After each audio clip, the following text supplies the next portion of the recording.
A hiss of cool fog rolled over the stony promontory where the three dragons had made their eyrie. The wall, a pale ribbon to the south, glimmered under the hushed late summer moon. But here, just short of the black cliffs of the frozen shore, the air tasted of ancient winters unrecorded by maesters. Balerian's wings rattled as he settled upon a limestone spur, tail flicking in mild agitation. The conqueror himself dismounted, black plate clicking softly while his gaze swept the horizon as though he expected the edges of the world to fold in on him. Behind him, Visenya slid from Vagar's shoulder with a swordsman's grace, her gray braid snapping in the wind. Rhaenys landed moments later, astride Merax's, laughter already spilling from her lips at the stark grandeur surrounding them. "Giants," she said, eyes bright as sunrise over Blackwater Bay. "You can smell them on the air, wet stone, hoarfrost, and musk. This is their realm. Their stories called to me in Pentos, long before ever I touched Merax's scales." Aegon cast her a sidelong look, as though weighing the value of her wonder, yet he did not chide her for it. All the free cities had whispered of the true north since Nymeria fled Royn, but what navigator pierced the shivering sea far enough to spill the tale south? If giants endured, they did so in the blank margins of maps, where even Braavosi chart-makers feared to scratch an ochre line. Still, dreams had plagued the sisters, Visenya's austere, Rhaenys molten with adventure, each vision ending in the same portent. A hammer blow echo booming across endless snow, dragons screaming skyward, their fire snuffed. So Aegon listened, and where he listened, he acted. 3 months after setting the 7 kingdoms to heal, he declared a hunt into the roof of the world, not for sport, but to unravel prophecy before prophecy unraveled him. The earth trembled beneath them. Visenya knelt, palm pressed to shale. The vibration came again, slow and rhythmic, like a giant heart beating beneath the crust. She rose without expression, dark sister naked in her hand. "To the west," she said. Aegon vaulted back onto Balerion. "High," he commanded, though the dragon hardly needed telling. Night's black wing flooded the sky, followed a breath later by Vagar's smoky bronze and Merax's silver white. They climbed past ragged clouds until the sea became a pewter ribbon below. There, to the edge of sight, torches glimmered, not scattered like wildling fires, but aligned in columns, far too ordered for clans of cannibals and crow-killers. When Rhaenys laughed again, it was softer, anxious. "Who teaches giants formation?" "Something older than men," Visenya replied. They banked toward the lights. Closer, the torches resolved into trunks of ironwood, each ablaze atop a pyre, each carried in the fist of a figure twice the height of a Dornish warhorse. Giants, 20 at least, marched abreast across the packed snow of a glacier tongue. Their hair was bleached to ropes by wind, their eyes glittered like ice-blue garnets. Across broad chests, they wore harnesses of mammoth hide, but no mail, and in their free hands gleamed weapons wrought of bone, the size of oars. Yet it was what strode before them that robbed Rhaenys' breath. A beast as tall as a watchtower, horned like the aurochs of Old Kiss, but scaled in thick gray plates, tusked jaws trailing cold steam. A living mountain. Visenya's hand cut the air, and Vagar peeled away to the flank. Merax's answered, spiraling to starboard, forming the triple-clawed talon that had broken hosts from Blackwater to Golden Grove. Far below, giants raised their torches and roared as one voice, a sound like avalanche. Balerion folded his wings, diving. Black fire roared from his throat, a torrent of night-blue flame that lit the glacier in ghastly hues. Where it struck, ice boiled to vapor, but only for heartbeats. The colossal beast leading the giants threw up a forelimb, and the flame splashed harmlessly off the mineral hide, guttering to sparks. Balerion screamed. Furious. Merax's plummeted next, silver fire washing over the glacier's flank, gouging trenches 10 men deep. Giants staggered, some aflame. Smoke rolled. Then the giant line crouched and drove ironwood torches into the slush. From each pyre, A pale ribbon of fire blossomed. Yet it was not flame at all, but a blinding aura, cold and white, weaving into a lattice stretching skyward. Visenya felt Vagar flinch as though lashed. Her nostrils filled with the scent of iron and winter roses. The lattice thickened, a net of living frost. Balerion struck it head-on. A blizzard roar rippled outward. The dragon's momentum died, and for a sick moment he hung suspended like an insect trapped in resin. Aegon's shout blurred against the wind. Balerion beat his wings, but the net pulled inward, strands tightening, crackling with otherworldly energy. Black scales frayed where they touched, edges frosting over. Visenya slashed Dark Sister across her palm. Blood spattered Vagar's neck. She whispered, a Valyrian word, sharper than steel. Vagar answered in kind, exhaling wildfire so pure it cast shadows upon the moon. The lattice blazed green where it met the breath, but its weave did not break. Instead, the glow intensified, threads thickening like ice upon a barge line, enveloping Meraxes as she wheeled to aid her brother. Rhaenys screamed Meraxes' name. Silver wings beat against enshrouding frost. With each stroke a thunderclap bellowed. Yet the net only constricted tighter, bleeding heat, drinking flame until the sky echoed with brittle snapping sounds. When scales cracked, chunks clattered to the glacier below like night-sheathed meteors. On the ice, the giants began to chant. Words older than the children, older than the first men, rolled in heavy syllables down valleys of snow. The massive beast stomped forward, tusks raking air, and struck the lattice with one horn. Blue-white energy rippled. Dragons howled. A lattice strand snapped at last, but Balerion shrieked in agony, smoke billowing from his maw as the magic gnawed at tongue and flame sacks alike. Fire sputtered uselessly. Blood, thick, black, and hissing, dribbled from the corners of his jaws. Aegon, sensing death coil about them, drew Blackfire. The conqueror's sword, forged in Valyria long before his house was crowned in blood and flame, answered his grip by pulsing red along the glyph-carved fuller. He drove the blade through Balerion's neck ridge. No wound, but a conduit. Dragon and rider roared together. Red fire, the color of shadow-soaked rubies, leapt forth, shredding two lattice strands. For one staggering instant, the net sagged and torn heat flooded the sky. Meraxes burst free, silver scales steaming, Rhaenys clinging to a spike by one hand. But Vagar and Balerion remained bound, frost knitting faster than the dragons could burn it. On the glacier, giants knelt. Their chant shifted key, the roar dropping to a pulsed undertone, as though the land itself joined the chorus. The horned beast reared and slammed both tusks into the ice.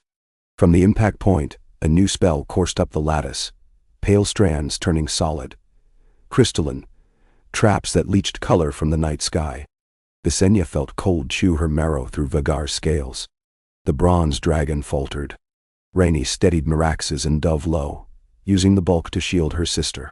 She hurled a spear, ancient Dornish make seized at Sunspear, which whistled through night to strike a giant square in the throat. The creature toppled, bleeding white instead of red. The chant cracked, wavering. Two more spears found targets. The light in the lattice flickered.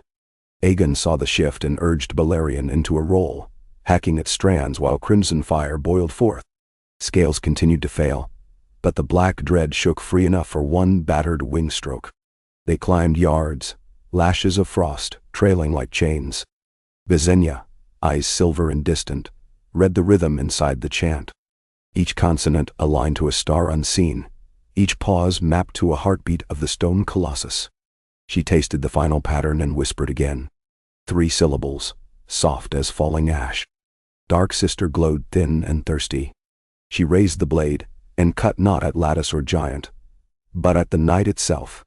The slash opened a wound in the world. Utter silence. Starless as the doomfire craters of Valyria, and from that wound spilled a darkness colder than ice, older than memory. The lattice nearest her withered like autumn spiderweb, punched by a boot. The chant collapsed into scattered roars. 15 giants turned and ran, but 5 held their ground, slamming ironwood torches down like pikes. Blue flame surged anew. Visenya whipped Dark Sister in an arc, carving glyphs in midair. Shards of the void wound coalesced into spears and hurled downward, skewering 2 giants through spine and hearthstone. The others broke, fleeing with bellows of grief. Yet the horned colossus did not falter. It charged across the glacier, each step a quaking. Meraxes surged to intercept, jaws open. But the beast did not fear dragonfire. It dove beneath, tusks ripping across silver belly. Rhaenys screamed as the world turned sideways. Meraxes crashed, wings flailing, throwing snow plumes 100 feet high. Blood sprayed the air in vermilion curtains, instantly freezing to crimson sleet. Aegon bellowed Rhaenys' name.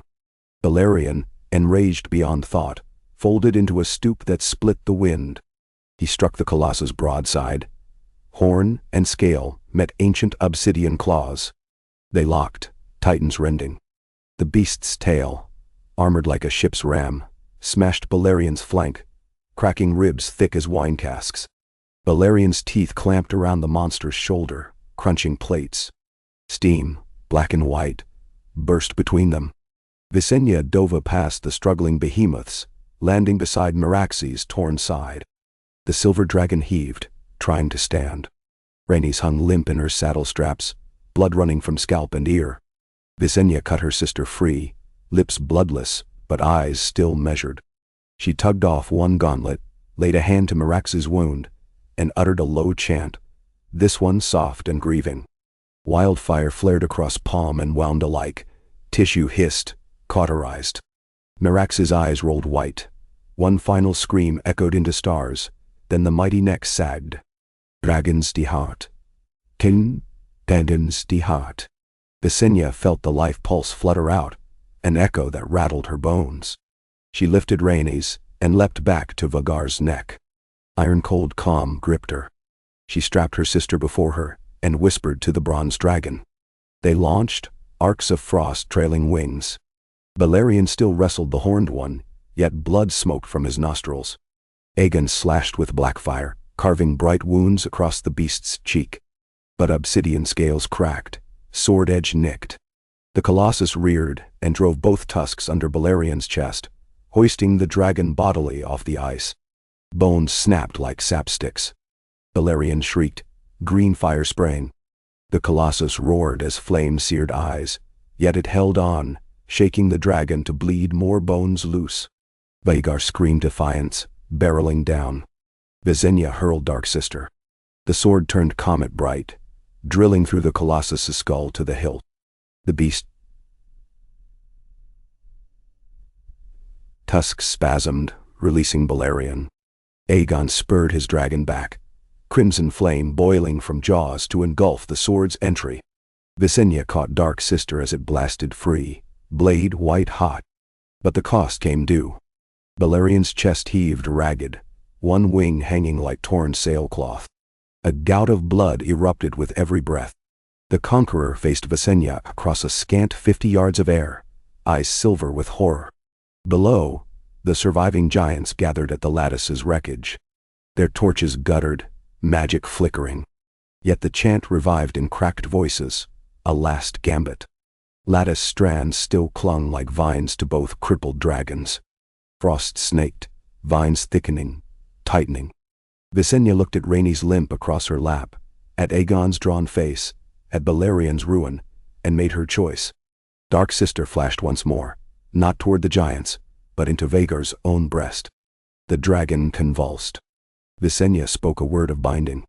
Bronze scales rippled with seething inner light. She tore the blade free. With her other hand she pressed Rhaenys' bloody palm to the wound. Aegon shouted, fury turning to dread. Visenya answered only with a sad tilt of her head, and spurred Vhagar into a climb. Higher and higher they rose, wings shredding air, frost trailing in feathered plumes. Giants looked up. Chanting paused, as though sensing the sky crack under some unseen strain. At the apex, Vhagar set tail to stars and dove. Visenya held Rhaenys close, eyes closed, while the dragon's entire body glowed from within, molten bronze edging to white. They fell like a second sun. Half-conscious giants scattered, lattice strands collapsing as the incantation unraveled.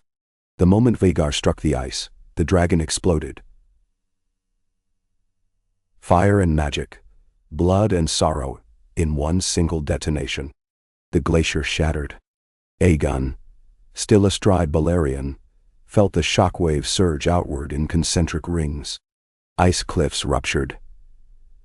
Seawater geysered up, instantly freezing into baroque towers that toppled back into thunderous surf. Giants perished in shards of their own making. The colossal beast, sword torn and fire-blinded, reeled and toppled backward into a canyon fissure, bellowing until boiling brine drowned its voice. When the noise faded, only wind remained, keening across ruin. Balerion lay half-submerged in a slush lake, sides heaving. Aegon dismounted on a floating floe, knee-deep in freezing water. His armor steamed. He looked across the shattered field for his sisters. Only fragments of bronze and silver scale bobbed upon the crimson-stained brine, steaming like tears shed by the earth. Above, the aurora born of shattered sorcery writhed across the heavens in wounded hues. Violet lightning shot with veins of sickly green, ribbons of red unfurling like banners of grief. Its glow revealed the giants' corpses strewn among blackened torches. No chant rose, no sigh. All breath in the true north had been stolen to feed a single inferno. Balerion's low rumble drew Aegon's gaze. One great eye regarded him, pain-clouded yet alive. The conqueror pressed his brow to that scaled cheek and whispered promises no tongue would record. He bound wounds with strips of his own cloak, then worked iron chains into makeshift harness, willing soul and sinew to sustain dragon and rider both. Days blurred. The glacier, broken from the mainland, drifted south, driven by currents older than Westeros. Through blizzards and bitter wind, Aegon tended Balerion, feeding him strips of giant flesh frozen stiff, melting snow on heated chainmail to dribble into parched throat. Night after night, he watched the aurora fade to tattered wisps. Sometimes he dreamt of Rhaenys laughing, of Visenya's stern smile softening as she handed him dark sister, clean of blood and sorrow. Each dawn he woke to cold and the creaking of ice. Near the 15th day, gulls circled overhead. Sea spray tasted of salt rather than iron. From the flow's edge he glimpsed greenish swells and knew warm currents had found them. On the 17th dawn, a black silhouette appeared upon the horizon. Gultan's watchtower, flags half-masted. Fisherfolk in coracles came upon the drift. They crossed themselves at sight of the ragged king and his wounded monster, but ferried word ashore. Aegon had returned from the end of the world. When the dragon gate opened to admit the conqueror, Balerion limping behind, King's Landing fell to stunned silence. Aegon, gaunt and frost-burned, strode crimson-streaked stones with eyes hollowed to bright coals. No lord dared speak. No septon offered prayer. They parted like reeds before a storm. He mounted the iron throne trembling with grief, black fire across his knees. For 3 days he spoke with no one. Ravens flew to every keep. Aegon would address a realm in mourning. On the 4th dawn, all who held title or oath gathered under the shattered dragon skulls in the throne room. There a king rose not to speak of conquest or tribute, but of loss. He told them of giants' hymns that froze flame, of sisters who traded life for life, of dragons gone to ash so the realm might sleep untroubled by the north wind's teeth. He named Visenya Shieldbreaker, Rhaenys Sky Song, vowed their memories would be sung as long as tongues dared shape words. He declared the true north beyond mortal reach, a waste cursed by powers too ancient to bind. No bannered host would march past the wall again. No dragon would rise above its shadow. The last of Valyria's children would guard realms of men, but they would not trespass the elder graves. Then he lifted Blackfire and drove it point down into the dais beside his throne, a sword red as the blood frosting its fuller. It rang through silent hall like a funeral bell. Balerion, chained in the courtyard, echoed the note with a somber rumble. When the last vibration died, Aegon's voice returned, raw as a braided stone. Fire may conquer, but ice remembers. We are but a breath between giants. In the hush that followed, lords who once wore oaths lightly felt the weight of them anew. Gods kept their silence. History, watching, sharpened its quills. Moon after moon, the realm whispered of the day dragons, bowed to ghosts of winter. Minstrels sang of two queens who burned brighter than dawn and fell like shooting stars into seas of snow. Septons preached of hubris chastened. Maesters penned cautious lines warning future kings that maps tire of being redrawn by mortal hands. Yet somewhere beyond the wall, under auroras flickering like wounded crowns, shards of bronze and silver scale still lay entombed in blue ice, gleaming whenever moonlight dared slip between storm clouds. Giants, if any had survived, might one day kneel at those grave shards and remember fire that bled. Or perhaps they would forget, for even mountains forget the glaciers that carved them. As for Aegon, he ruled 31 more years. He took wives no more, fathered heirs, but loved none so fiercely as those lost beneath northern stars. When he died, Balerion roared once, a sound that sank ships in Blackwater Bay and shattered chandeliers across the capital. The great dragon's wings never beat again. He lay beside the tomb of queens until bones bleached white as the frost that once chained him. And high above, on clear winter nights, a thin, ragged veil of pale light sometimes danced across the sky, barely a ghost of the aurora born of dragonfire and giant sorcery. Children called it the Sister's Glory. Old men muttered it was merely sea ice particles caught in high winds. But sailors on midnight watch, seeing that faint shimmering banner, often bowed their heads, unsure why sorrow pricked their eyes. They bowed because somewhere in blood or memory they still heard a dragon's death cry echo off a glacier older than kings, and felt the tremor of a world learning, in that moment that no fire burns so bright it cannot be quenched by the cold beyond. Oh. The chill returned most keenly at night, when the red candles guttered to stumps in the long windows of Maegor's Holdfast, and the wakeless corridors whispered with the echo of missing footfalls. Aegon would drift from the Iron Throne Room, an empty cathedral, after dusk, to the Rookery Tower, where ravens dozed like soot-black fruit. He would stand against the parapet and stare northward across a continent he had mastered, toward a horizon that still tasted of defeat. Balerion, chained in the outer yard for his own aching safety, sometimes raised his head at the same hour, as though rider and mount shared a dream too raw for words. The monstrous dragon could manage only truncated flights now, a sweep to Dragonstone's blasted peak, a glide back over Blackwater Bay. When he tried to climb higher, something in his ribcage grated like mill wheels. Smoke leaked from the wound and he wheeled down, trembling. Yet when the moon rode high and thin frost silvered the court, Aegon laid a gauntleted hand upon a scaled brow and felt the pulse of a will unbroken, matching his own in simple, stubborn rhythm. His court had changed as well. The conqueror, who had once welcomed the quarreling lords of 7 kingdoms, now presided over a hush. Rhaenys and Visenya had been mirrors, one bright, one dark, bending the light of a crown into manageable warmth. Without them, the crown's glare scorched. The small council learned to measure words alike a mason gauges mortar. Too little, collapse. Too much, choking. Grand Maester Gawain had died the winter after the tragedy, his lungs filling with brine every night as though he too had drowned on the glacier.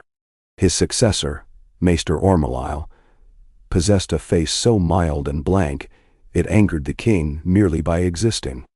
Ormaleil took to standing 3 paces farther away than custom required to spare himself the heat of that silent scorn. The king's children grew beneath this shadow. Aenys, eldest, carried a bard spirit wrapped in parchment-thin valor. He wrote songs to his lost mothers, coaxing them on cousin-forged lutes until the servants wept. Maegor, younger by 3 years, but already broader across the shoulder than most grown men, mocked the softness yet knew the melodies by heart. He sang them under his breath when he hammered at the yard-pell, each blow keeping time to Rhaenys' sky song. Visenya's shield break, die. Princess Alyssa, youngest, escaped both steel and sorrow by wheedling her father's indulgence to study with the alchemists, for she burned to know how fire could be caged or magnified. Aegon did not forbid her. He feared little in those days, and least of all knowledge. Only once each year did the royal family gather entire at table. They called it the Vigil Feast, though no trumpets announced it. The hall doors closed. No servants remained within. Aegon poured the wine himself and set 3 goblets at empty chairs. This for the sister who laughed at lightning. This for the sister whose eyes cut keener than spears. This for the dream both had woven from Dragonback. The children recited by rote the titles bestowed upon their mothers, Sky Song and Shield Break. Maegor's voice thundered. Aenys quavered, but did not crack. Alyssa spoke barely a whisper, though her eyes blazed green like wildfire in the gloom. They drank. They ate morsels none tasted, and afterward Aegon dismissed his heirs without farewell. They left as silently as shades, while he remained to brood with 3 goblets untouched by any lips. He might have brooded until death had not the ravens borne rumor of northern tremors. The wall, rebuilt under a colossal levy of coin and labor after the war of frost and flame, shivered one dawn with tremors that shattered 2 towers along the Nightfort's long-abandoned parapet. Brothers reported ghost lights dancing among the cracked stones, pale as the lattice that once trapped dragons. Worse, hunters vanished in 3s and 4s along the Frostfang foothills. Their hounds returned sleeved in rime, eyes white, tongues black with frostbite. Lord Stark, whose grandsire had ridden a foaming stallion beside Aegon at Torhin's Bend, rode in a hand gone arthritic but starkly clear. The old gods stir beneath the snows, and something walks that is not man. A council summoned. Lords muttered of shadows on the edge of firelight, of footsteps that sank no deeper than a bird's despite a man's weight. Maester Ormyle produced brittle parchments retrieved from Skagos, ice-rhymed glyphs older than runes, showing stick figures crowned with antlers, and reptilian shapes pierced by spears of light. The resemblance to Visenya's lattice haunted every murmur. Only Maegor's voice broke the hush. Give me 1,000 men, and I will ride beyond the wall and find what crawls there. Aenys flinched. Alyssa gripped her quills. Aegon answered not at once, but walked to the window where the dragon's skulls stared empty-eyed along the hall. After a silence weighed by decades, he spoke 4 words. We ride at dawn. Maegor rumbled assent. Aenys paled, protested. Father, Balerion is. Balerion can still breathe, the king said. And Aegon still rules. The flight north required 8 stops, for the Black Dread could not cross half the realm on ruined wing. They littered the sky with charcoal clouds, each new landing ringed by soldiers whose armor gleamed like frost under the dragon's soot. Maegor at their head, mailed in plates of dusk blue. Aenys behind, haunting every order with cautions about rations, shelters, treaties with wildling clans striven desperate by rumor. Alyssa remained at King's Landing, sentenced unwillingly to watch the treasuries bleed silver into grain and iron. The king's daughter wept only when alone, her own wildfire experiments flickering forgotten. In the sleepless hours, she began tracing sigils upon parchment, icons of Valyrian fire, knots of the children, figures of a lattice drawn from memory and dread alike. By the time Balerion's tattered wings darkened the air above Castle Black, winter's first true gale bent the pines eastward. The brothers bowed low, but their eyes leapt from king to dragon, counting ribs, weighing hollows along the trembled flanks. They dared not question the wisdom of bringing a crippled nightmare to a wall of ice. They merely prepared shelters in the old king's tower where stone still held warmth of generations. Aegon paced alone along the highest walkway, feeling the wall hum beneath snow-shod boots. The hum had a pattern, he realized with a jolt of old soldier's fear. It matched the heartbeat of the sea beyond, as though the world itself had become one vast drum, counting a march. Stark banners arrived by moonlight. Lord Brandon Snowmane upon a great white, his grandchildren clustering around swing-armed braziers. The old man knelt stiffly. I recall another dawn when my father kissed your ring in surrender, your grace. 7 and the old gods willing, I will not kneel again, to you or any power born of winter. Aegon lifted the gray-flecked head and saw a glimmer there. Defiance edged by affection, the rare alloy that forges loyalty willing to weep. He placed Blackfire's pommel against the Lord's heart in solemn salute. Rise and stand with me. They stood together 5 nights against the chill. Scouts returned with ice-rimed eyes, spines stiff as boards, until the maesters boiled pinatar and elderflower to thaw limbs and souls alike. Each spoke the same scraps: crystalline trees grown in spirals where none had been a winter past, canyons gutted by dragonfire yet now bridged by blue-white sheets hard as iron, drums echoing beneath snow like hearts. None saw a living giant, but they found tracks.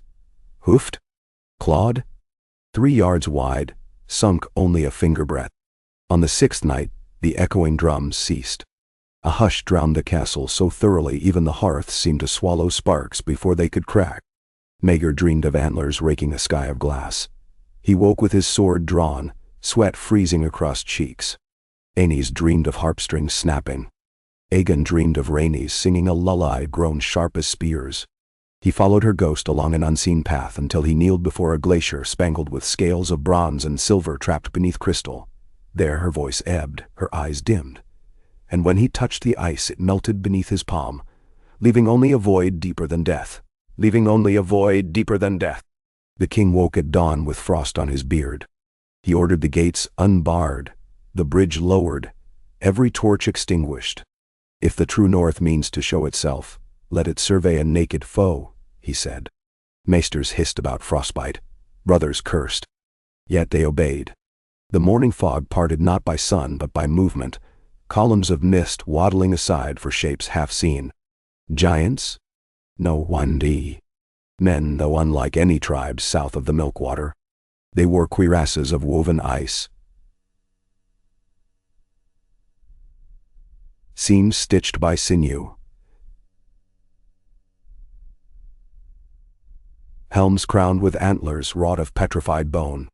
Their faces were dark, not the dusky olive of summer islanders, but obsidian, as though carved from onyx then polished by snowfall. Eyes luminescent blue without iris, like frozen lanterns. Each bore a staff carved with whorls that glimmered faintly. Behind them glided sledges dragged by gaunt reindeer, atop which lay long trunks draped in frost-sprinkled skins. Aegon descended alone to meet them at the ragged foot of the wall stairs. Beside him walked Maegor and Aenys Stark, a sole maester, Ormile by lot, and Jace Rivers of the Night's Watch, whose bastard blood ran usurped claims through half the north. No banners, no drawn steel. A king would stand unclad before prophecy once more. The leader of the Obsidian men halted 10 paces from Aegon. He lifted both hands, palms outward, and the staff he carried sprouted frost across the ground, writing a spiral glyph at his feet. Into that circle he stepped, planting the staff upright. When he spoke, his words cracked like thin ice under heel, yet carried across the air with unnatural clarity. We are the last rememberers. The lattice broke. But the dream persists. The mountain fell, but her bones still sing. We come not as war, but as omen. Aegon answered in High Valyrian, for of all tongues it rang truest when hearts clenched.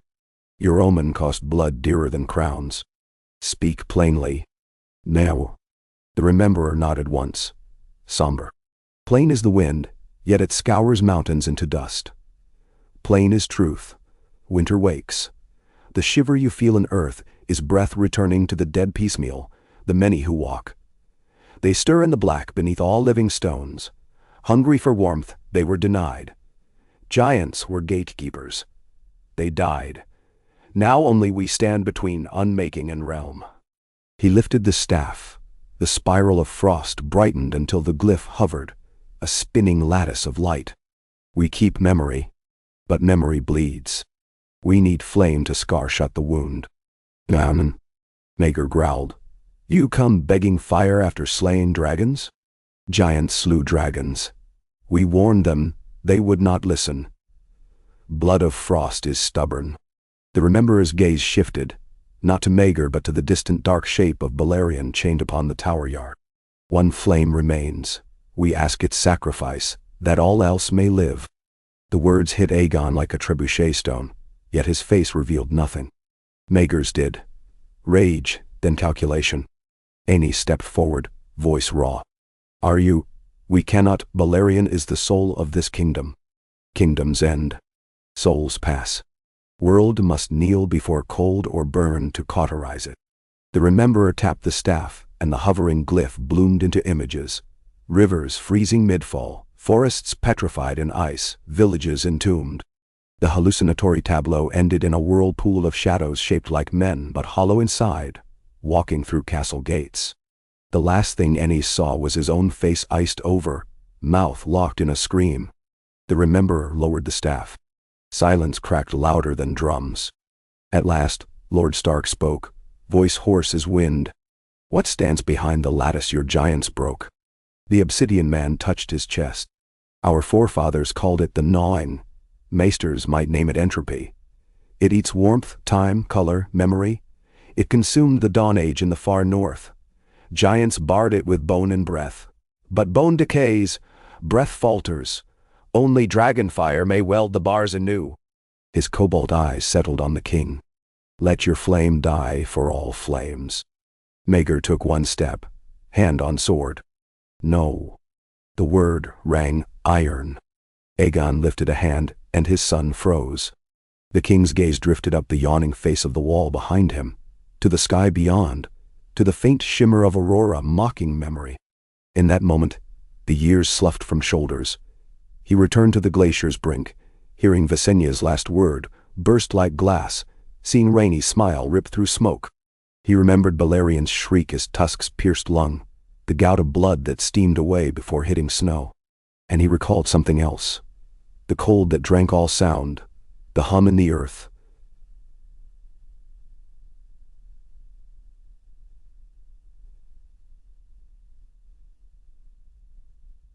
Heartbeat of the gnawing, perhaps, and how even victory tasted of ash. At length he said, "Fire is born to die consuming. I will not deny nature another cycle, but I will choose the manner of its ending." Aenys wept openly. Maegor's jaw clenched so hard his teeth cracked. Aegon ignored both, turning to the Rememberer. "Show me the gate.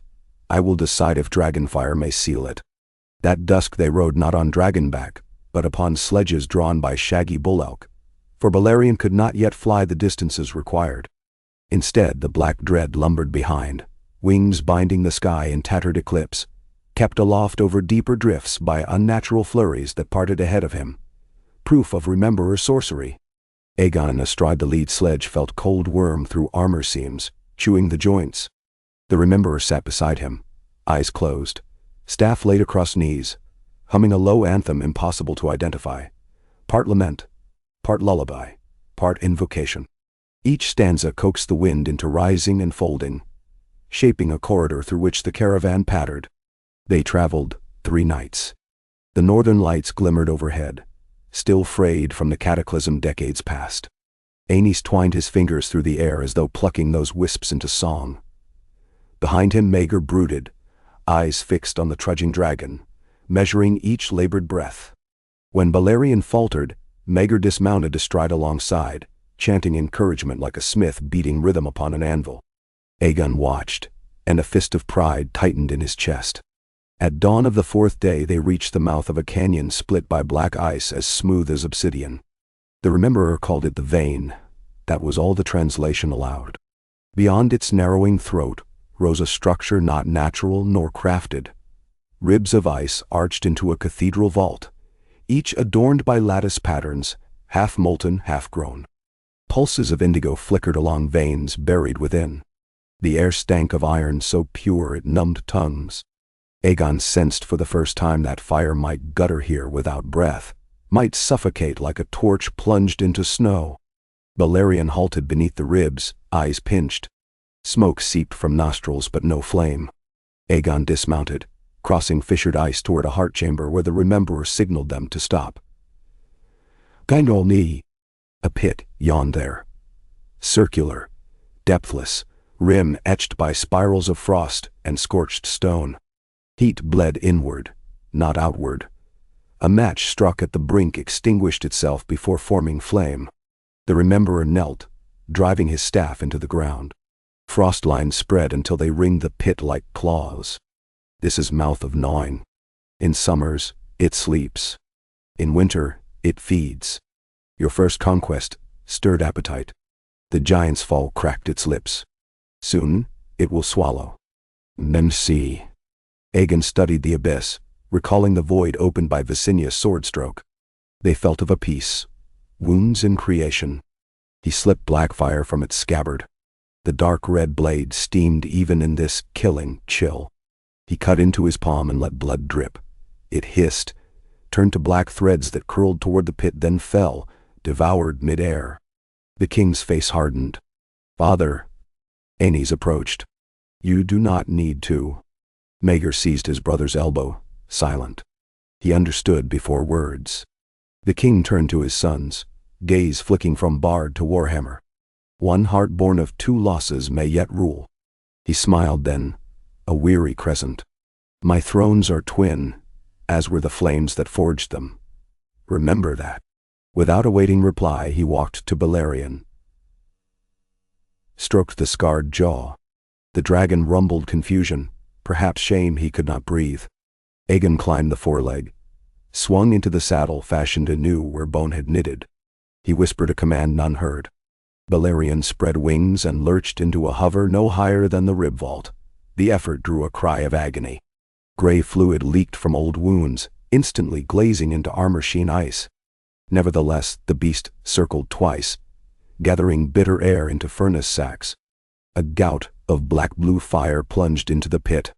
The abyss devoured it soundlessly. Frost ribs flashed molten, then cooled. The pit flared brighter, a ring of indigo tongues licking at nothing. Again Balerion breathed. Again, fire vanished. Yet each burst seeded sparks along the spiral glyphs etched by the Rememberer. Slowly they ignited, circulatory. Swirls of violet spread outward from the pit's rim, carving lines across the cathedral floor. Aegon shouted in Valyrian for one final breath. He stood in the stirrups, Blackfire raised. Balerion inhaled, deeper than lungs should permit. But instead of flame, the dragon exhaled blood. Superheated, gasified, a vapor red as wounded sunset. Aegon, poised at the apex of saddle, swan dove from the dragon's neck straight into that venting cloud. His armor ignited. He became spear of living flame. Body and sword together plunged into the pit. A sound like the shattering of every bell in Westeros erupted. The ground jolted. Ribs buckled inward. From the pit rose a tower-wide pillar of fire so dark it seemed void black, rimmed in crimson. It slammed the ceiling, blew outward, engulfing the rib vault in a corona. Maegor dragged Aenys behind Balerion's massive thorax, heat still blistered cheeks. The Rememberer stood unmoving as flames leapt around him. Glyphs flared white, then winked out as if sucked inward. The pulsing indigo veins along the cathedral walls guttered and died.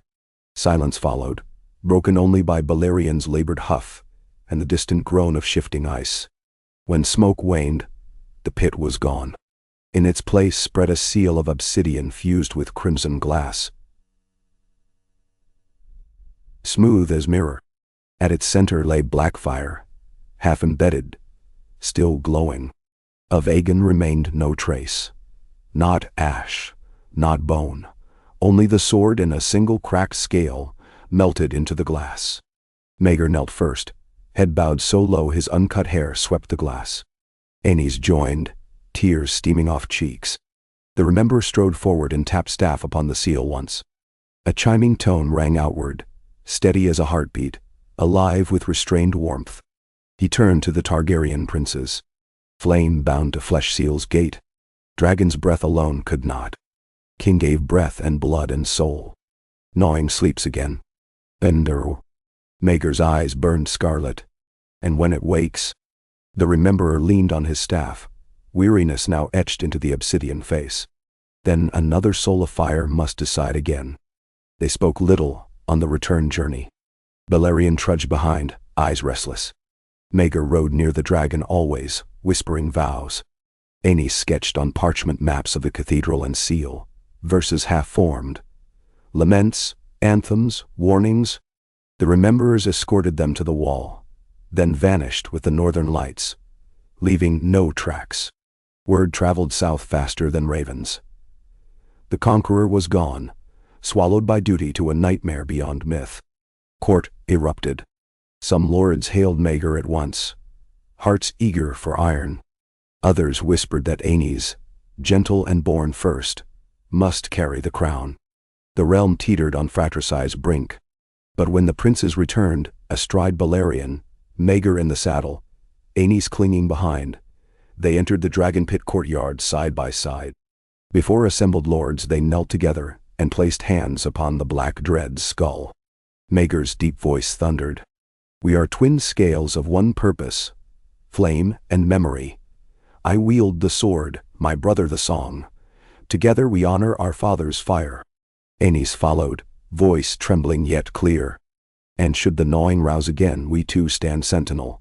One to bear the blade, one to bear the tale, that our children might choose their own sacrifice rather than inherit silence." Lords looked to Princess Alyssa then, for power must triangulate. She stepped forward, donned gloves charblack up to elbow, stained by wildfire tests, and spoke in crisp tone. "I forge the future from embers. Bring me shattered swords and broken oaths. I will melt and recast them until they ring true." Sparks winked from her fingertips, dancing green before fading. Thus the conqueror's legacy cleft to three: Maegor Warhammer, Aenys Heartsinger, Alyssa Embersmith. Balerion, last dragon of might,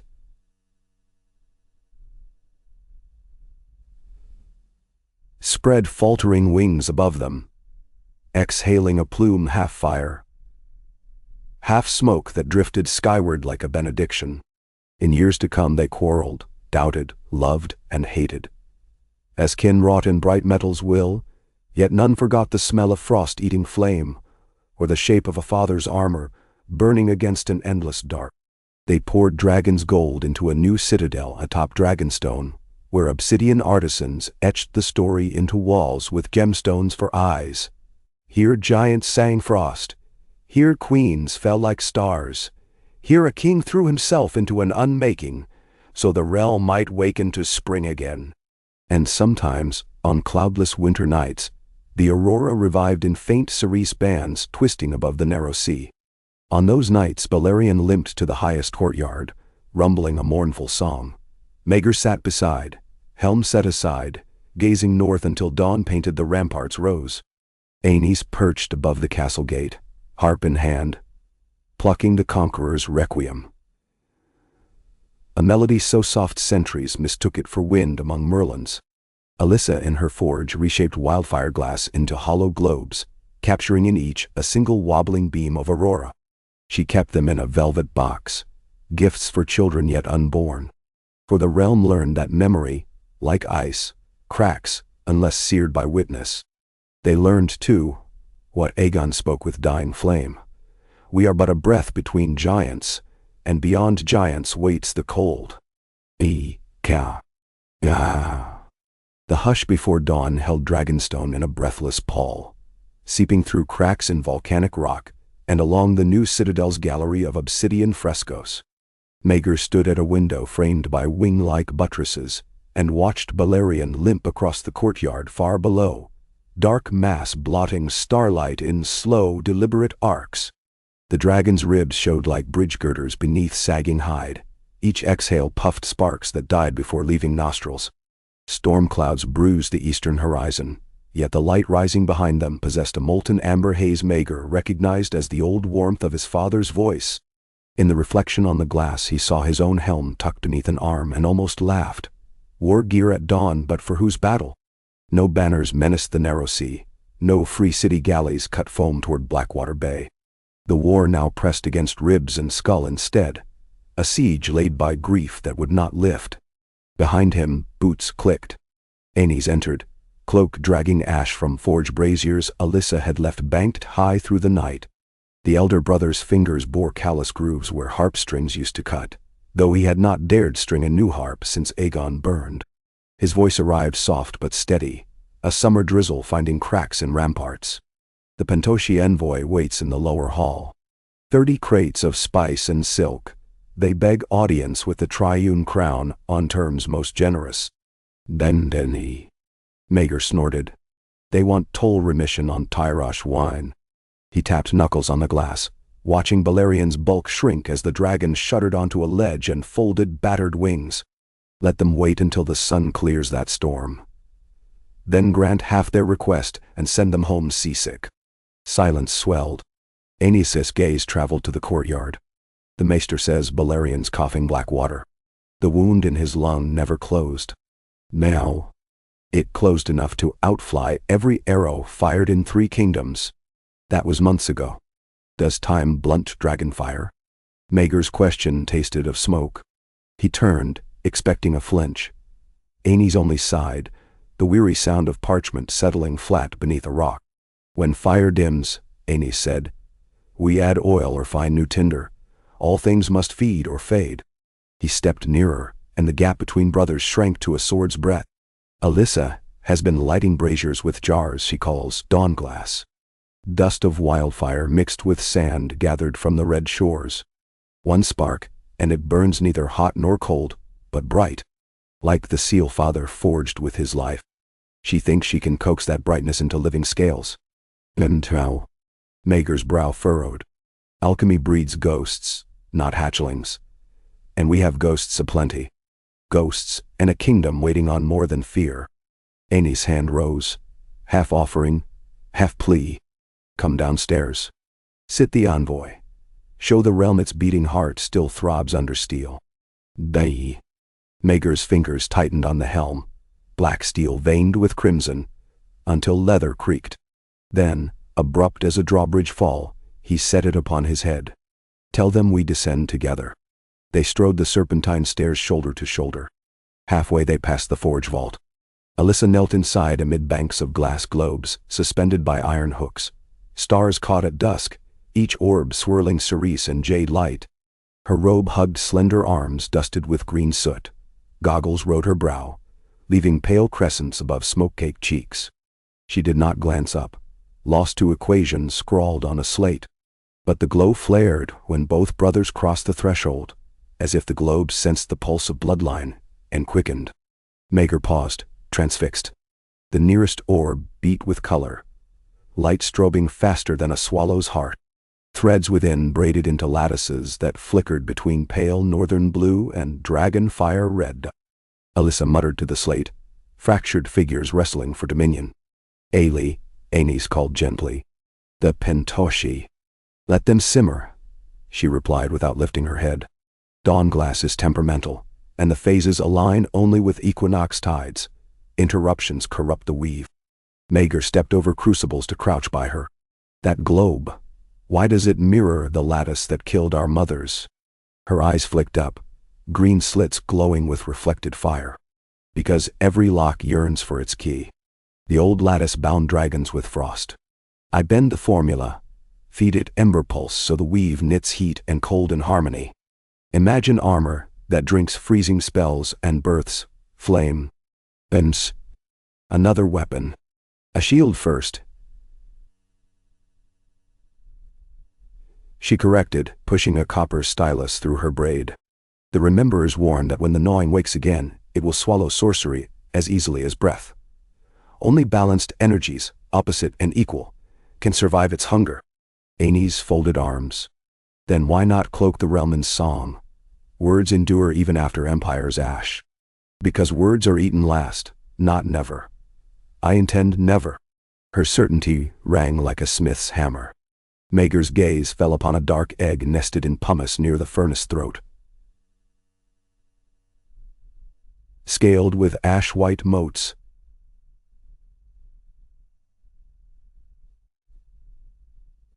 And this?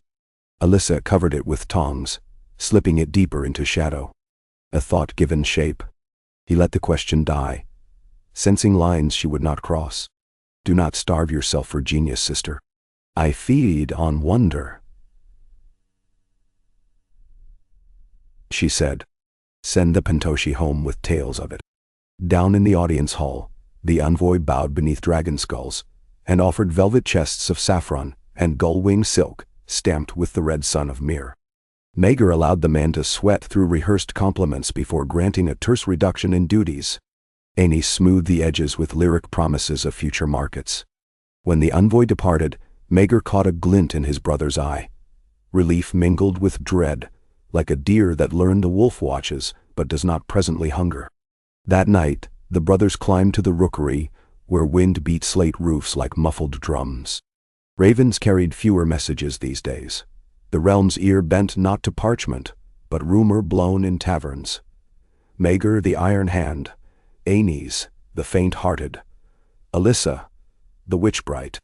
Aenys loosened a parchment roll and extended it under a lamp. From Winterfell, the wood-road villages report cattle found flash-frozen, eyes sheared by crystal shards. Stark asks whether the seal's heartbeat weakened. Maegor frowned. The rememberers said the gnawing sleeps for generations. Dreams grow restless when memory prods, Aenys murmured. Stories of fathers offering spread on northern winds. Perhaps grief itself cracks the seal. Dam?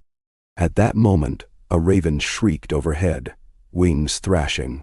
Feathered dust whirled in frantic cyclone, and abruptly ignited with green flame. The bird plunged, screeched, then erupted into ash before touching stone. Lamplight turned sickly. The brothers spun toward the stair as a figure climbed from blackness. Alyssa, cloak smoldering at the hem, eyes wild. She thrust 2 spheres of dawn glass into Maegor's hands. They burned cool, the chill of deep water stiff in his gloves. The seal falters, she gasped. My lattice feels resonance, like a bone flute humming to distant thunder. If it shatters, every northern hearth may freeze in an hour. Maegor's jaw.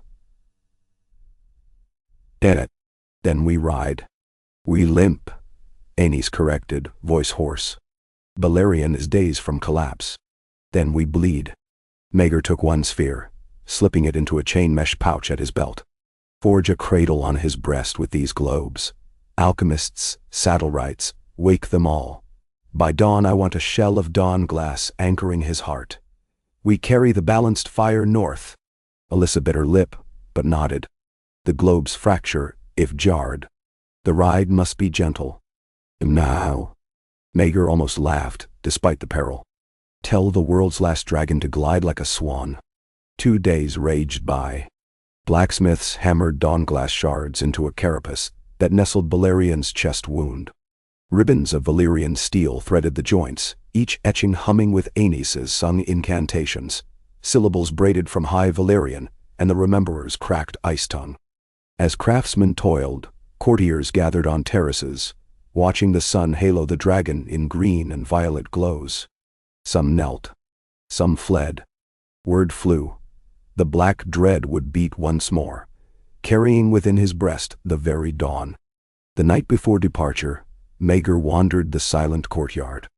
Balerion lay still, eye reflecting firepots.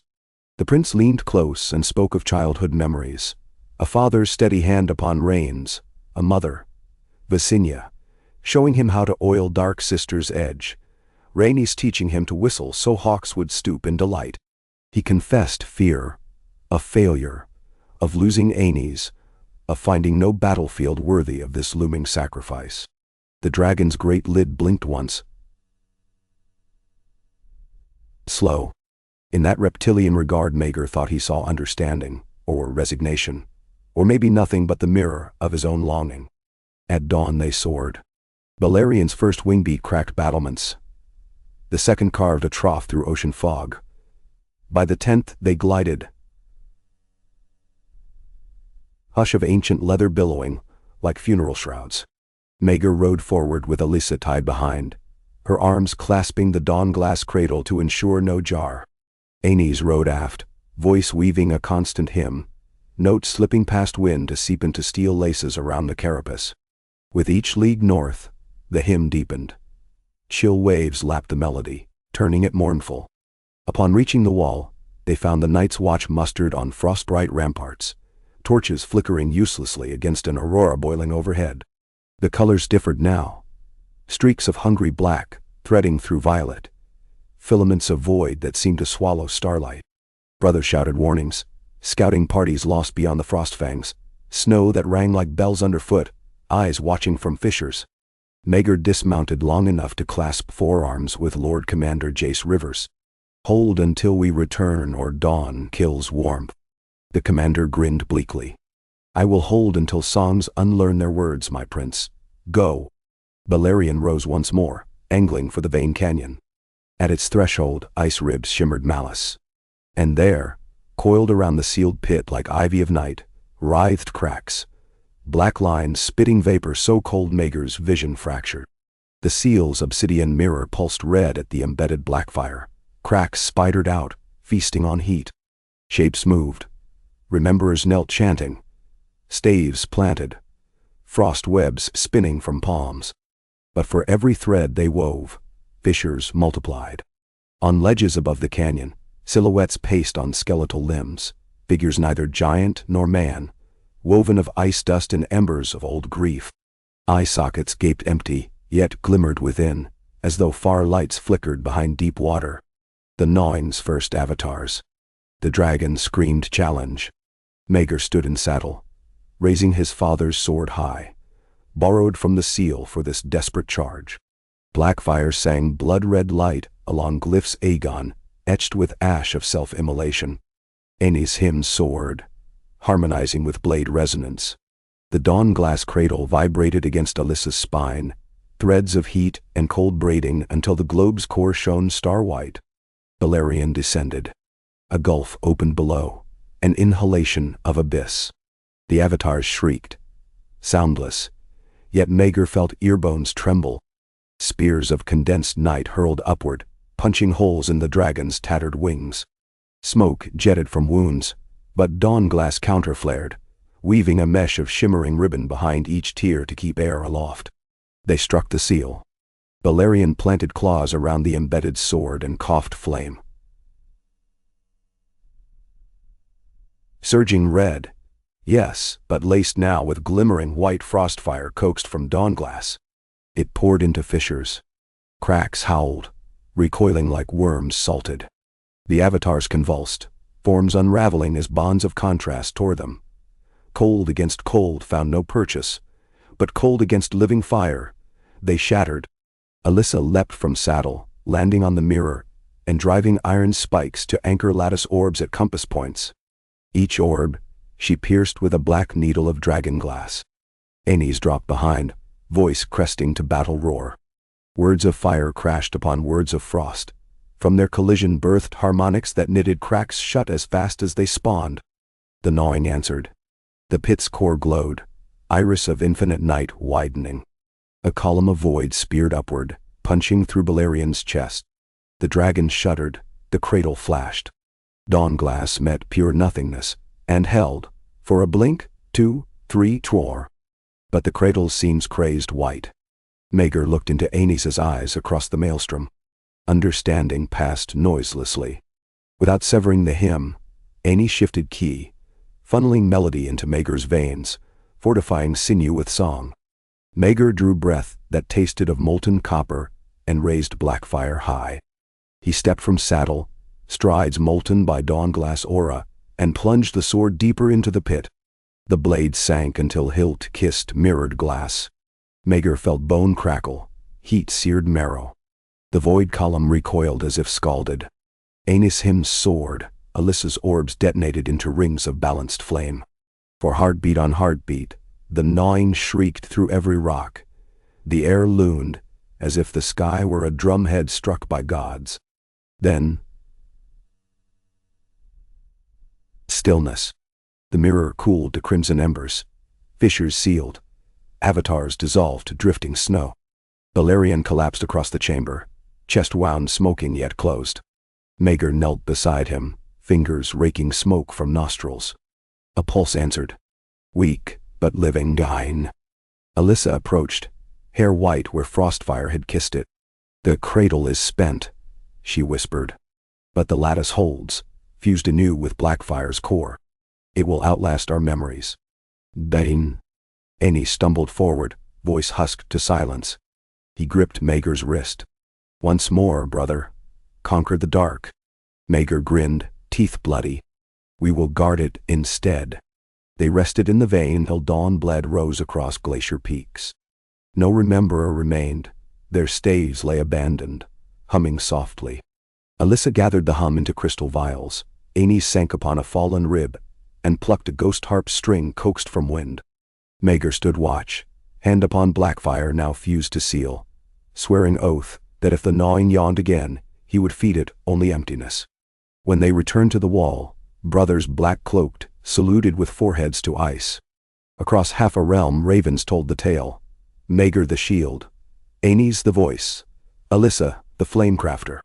And somewhere deep in catacombs of King's Landing, among bones of foreign conquerors and shattered giants, a single egg of mottled ash began to tremble with a heartbeat matching 3 young rulers whose wills had folded frost and fire into something new, something the gnawing in all its hungers had never tasted and perhaps could never swallow, resolve tempered by sacrifice and bound by love, thicker than dragon blood. Long after torch smoke cleared, beneath a sky rinsed clean, Balerion dozed on warm stone. Breeze sifted scales that would never truly knit, yet through every breath rolled a faint glow, the last spark of dawn glass pulsing like a second heart. The dragon slept, and in his dream he flew over fields of ember snow, where 2 queens laughed in silver and bronze, and a king made of shadows kept pace, ever turning his gaze westward, where giants once knelt, and the world learned the price of letting grief turn cold. Somewhere in that dream the black dread roared, not in pain but declaration. Fire remembers, ice forgives nothing, yet when they meet in equal measure they birth a morning neither could foresee.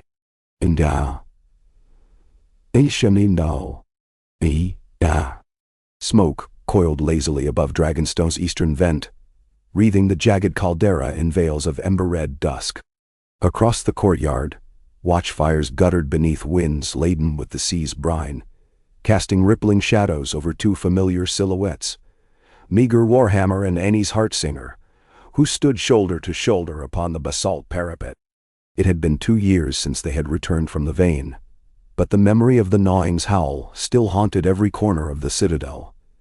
In the silent dread of servants lighting torches at twilight, in the creak of iron-bound doors that shut a fraction faster than before, and most of all, in the languid, fragile breaths of the world's last great dragon. Balerion lay coiled at the courtyard's center beneath a makeshift iron canopy to shield him from rain. Even in repose, the black dread's bulk dwarfed siege towers, yet the mighty chest now rose in shallow pulses rather than thunderous roars. His dawn-glass carapace, woven by Alyssa's alchemists and fused with Maegor's hammer blows,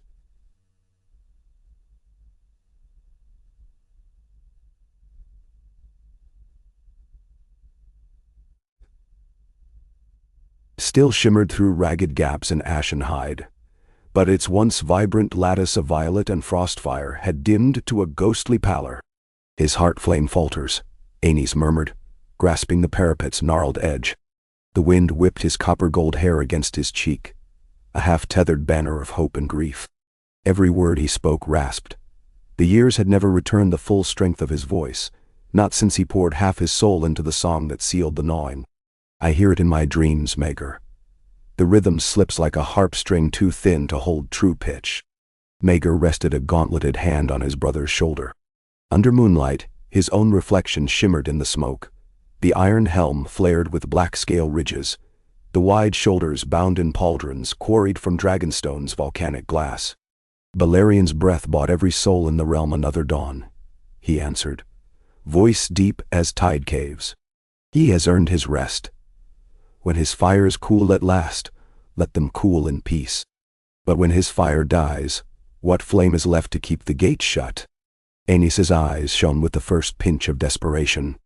He turned toward the vast bay, where scattered fishing boats bobbed like fireflies upon an ink-green mirror. Stark ravens speak of empty nights. No hoofprints in the snow, no frost-bitten cattle, no sign of the gnawing's avatars. Yet rock salt freezes on cliff walls and cracks to dust at dawn, as though something sucks the breath from the very stone. None. Maegor gazed northward across the dark water. His thoughts trailed along an invisible path, past King's Landing's riotous cobbles, past the Windwater, up the White Knife, and between the Frostfangs, searching for the sealed pit under the Vane. He could almost smell the cold void again and taste iron in the air. The gate holds, he said, quieter. Black fire is wedged in its heart. Father would not let the world crumble so soon. It isn't father I fear, Aenys whispered. It's memory. Memory has teeth more patient than wolves. It gnaws from the inside. Somewhere above them, a bell tolled. One deep peal. Footfalls scuffed behind. The brothers turned to see Sir Tregor of the Flame Guard approaching in crimson lacquered plates. The old knight's cheeks glistened with sweat despite the night chill. Hairs of dragonstone, he panted. The alchemists beg your presence in the vault. It seems the ash egg has split. Maegor's heart jarred. He turned to Aenys, wonder mirrored on both faces. Without a word they strode down the stairwell, their capes rippling as they plunged into the torchlit depths. Alyssa Ember Smith, queen in all but crown, knelt beside a pedestal of obsidian carved with the triple-headed dragon sigil. Melting candle wax pooled across the floor, reflecting eerie green swirls of wildfire glass. Before her lay the egg, cracked wide along a scene that glowed from within with swirling hues of dawn glass. Violet, chartreuse, pale aqua, and blood red. Tiny rivulets of steam coiled between fractures, carrying the distant scent of salt and storm clouds. When the brothers entered, she flicked her gaze up. Dark sunken circles ringed the green of her eyes, and strands of once chestnut hair had turned silver-white near the temples. The cost of binding opposed elements day after day at her crucibles. 23 months of coaxing hollows, she said, breathless. Calcined basalt, powdered dragonglass, crushed seed pearl, wildling frost moss, the black sand of Valeria. No prayers, no pyres, only balanced resonance under the equinox tide. Tonight, the heart line split. Mansh. Light pulsed again. Stronger. And the fissure widened to reveal a membrane, thin as tears. Inside, something shifted, sluggish, lantern-lit, as though a starfish glimmered in tide pool shallows. The brothers drew nearer, but Alyssa lifted a hand. It must finish its own emergence. If Dawnglass is true beyond theory, this creature will not be pure fire but equilibrium incarnate. A dragon solely of balance, Aenys breathed. Could such a beast even live? Or live long enough, Maegor added, to carry our flame north when Balerion falls. The egg rocked twice. A flake of shell popped free and evaporated mid-air. From inside protruded a snout, like black tourmaline veined with rimy blue. Eyes opened, irises the color of molten steel, and studied the flickering chamber with utter stillness. Its scales held no uniform hue. They shifted from midnight purple near the crown to pearlescent frost along the throat, as if two dragons' hides overlapped in mosaic shards. The hatchling uncoiled, snapping wet wings once. Instead of flat, membranous sails, its wings resembled fused fans overlaying translucent quartz, each strut glowing with veins of pale flame. It stretched, mewed quietly, and looked up at Alyssa. She extended two gloved fingers. The hatchling nudged her palm with a nose still soft, steam pluming gently from nostrils. Its breath felt neither warm nor cold, but some impossible middle ground, tingling against skin. A shiver of awe ran through every observer. In a voice barely louder than a prayer, Alyssa said, "Welcome, little fulcrum." At once the hatchling's gaze fixed on her, head tilting with eerie focus. Aenys dared a chuckle, cracked though it was. "Fulcrum isn't a name to sing," he rasped. "Give her a songful blessing." "Equinox," Maegor offered, his shadow looming across the pedestal. "The turning point of daylight and dark. Let it be so." Alyssa placed her palm flat. The hatchling stepped upon it with talons no larger than a child's quill knife. "And may balance find us worthy." News of Equinox's birth spread through courts like wildfire on a dry wind. Crowns and city councils alike dispatched envoys hoping for glimpses of the living wonder, some with gifts, some with daggers hidden in fruit baskets. The Mirish offered telescopes of dragonbone brass, the Summer Islanders rare spices to ensure the hatchling tasted no blandness. From Old Town arrived an archmaester, bearing a ring of crystalline glass, forged in hidden workshops, promising to chart the babe's growth by color refraction. But Alyssa kept observers at arm's length. Only Maegor and Aenys held the hatchling without gloves, for a bond of sibling trust demanded no less. Even Balerion raised one battered eye as the hatchling perched on his snout. A thin tremble shuddered through the old dragon, part grief, part wonder. Yet wonder alone could not still the drum of war slowly building beneath the realm's veneer of peace. For though the gnawing slept, mortal hearts stirred new discord. The triune rulership, twin princes crowned in action, but not in ceremony, and a sister wielding alchemy rather than sept-sanctioned authority, chafed the feudal structure stretched beneath them. Many lords, anxious to sit before a single monarch, secretly proposed fracturing the realm again. Give the soft-spoken bard the capital, and send the Iron Prince to Storm's End. Let the witch-bright woman bury herself in Dragonstone's smoke. Plots ripened in whispered corners. Some reached Dragonstone upon unintended lips, smuggled by frightened servants eager to spare kin from Maegor's rumored temper. The Iron Prince listened, eyes sharp as wrought flint, and said little.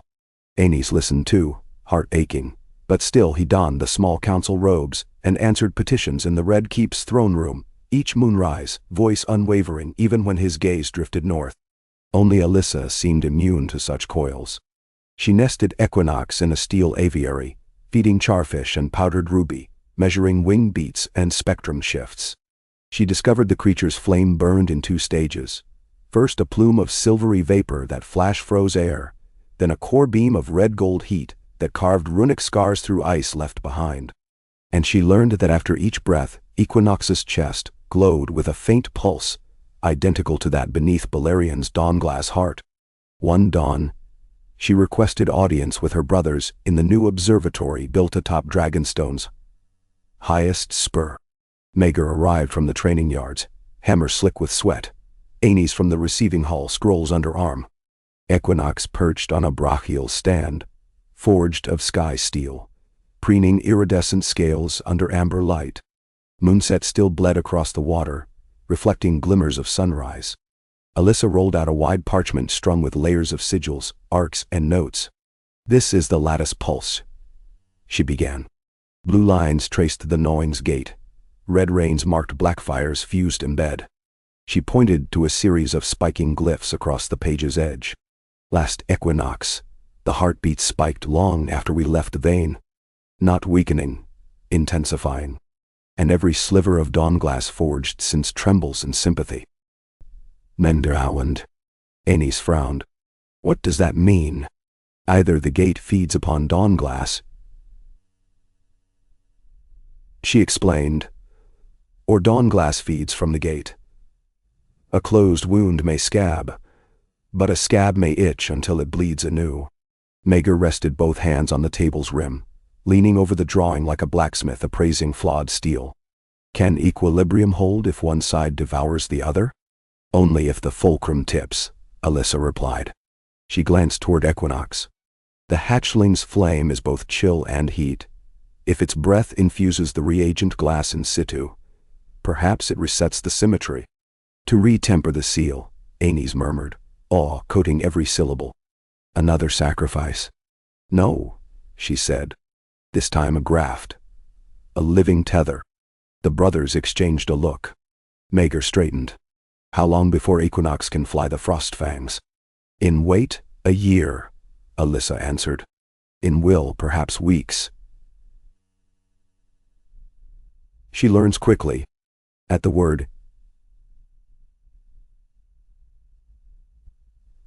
"she," the hatchling chirped and beat crystalline wings, sending refracted patterns dancing across the chamber walls. Maegor's gaze softened, but steel returned quickly. He nodded once. "I will ride ahead when she is ready, break any host that bars passage. Aenys will craft songs of vow to reinforce the knit." Alyssa started to speak, but a tremor rattled the floor. In the courtyard below, Balerion's body spasmed, jaws slack. A geyser of black smoke burst skyward, then collapsed inward. Servants screamed. The three siblings bolted down the stairs. Before they reached the base, a thunderclap rocked the keep, the dragon's tail convulsing with seismic force.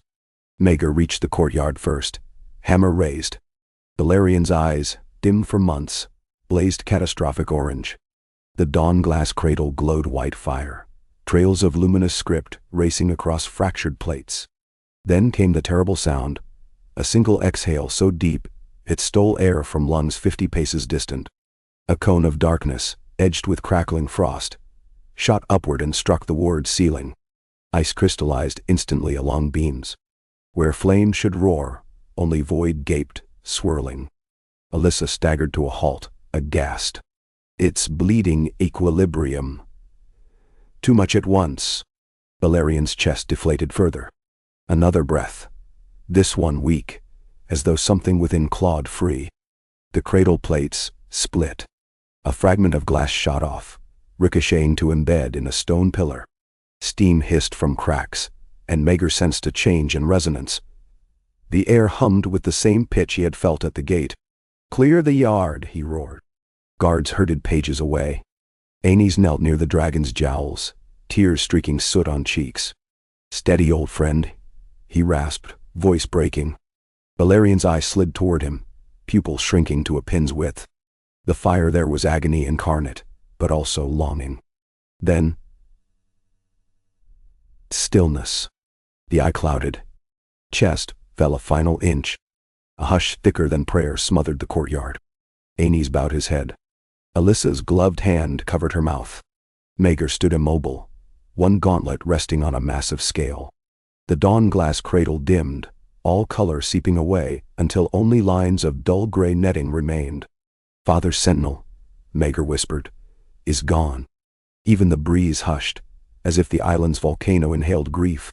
The funeral pyre rose 200 feet upon a natural escarpment at Dragonstone's southern tip, built of cedar, ironwood, and stacked slabs of black basalt shaped into dragon talons. All of King's Landing could see the plume when Maegor ignited the structure using Equinox's first balanced flame. Silvery white vapor crystallized in the air, then burst into hollow sparks of ruby heat. The old dragon's carcass caught with majestic finality, blue and crimson embers swirling into a tempest that reddened the clouds.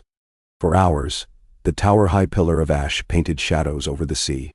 Ships anchored miles offshore, lowered sails, and tolling bells echoed faint but mournful.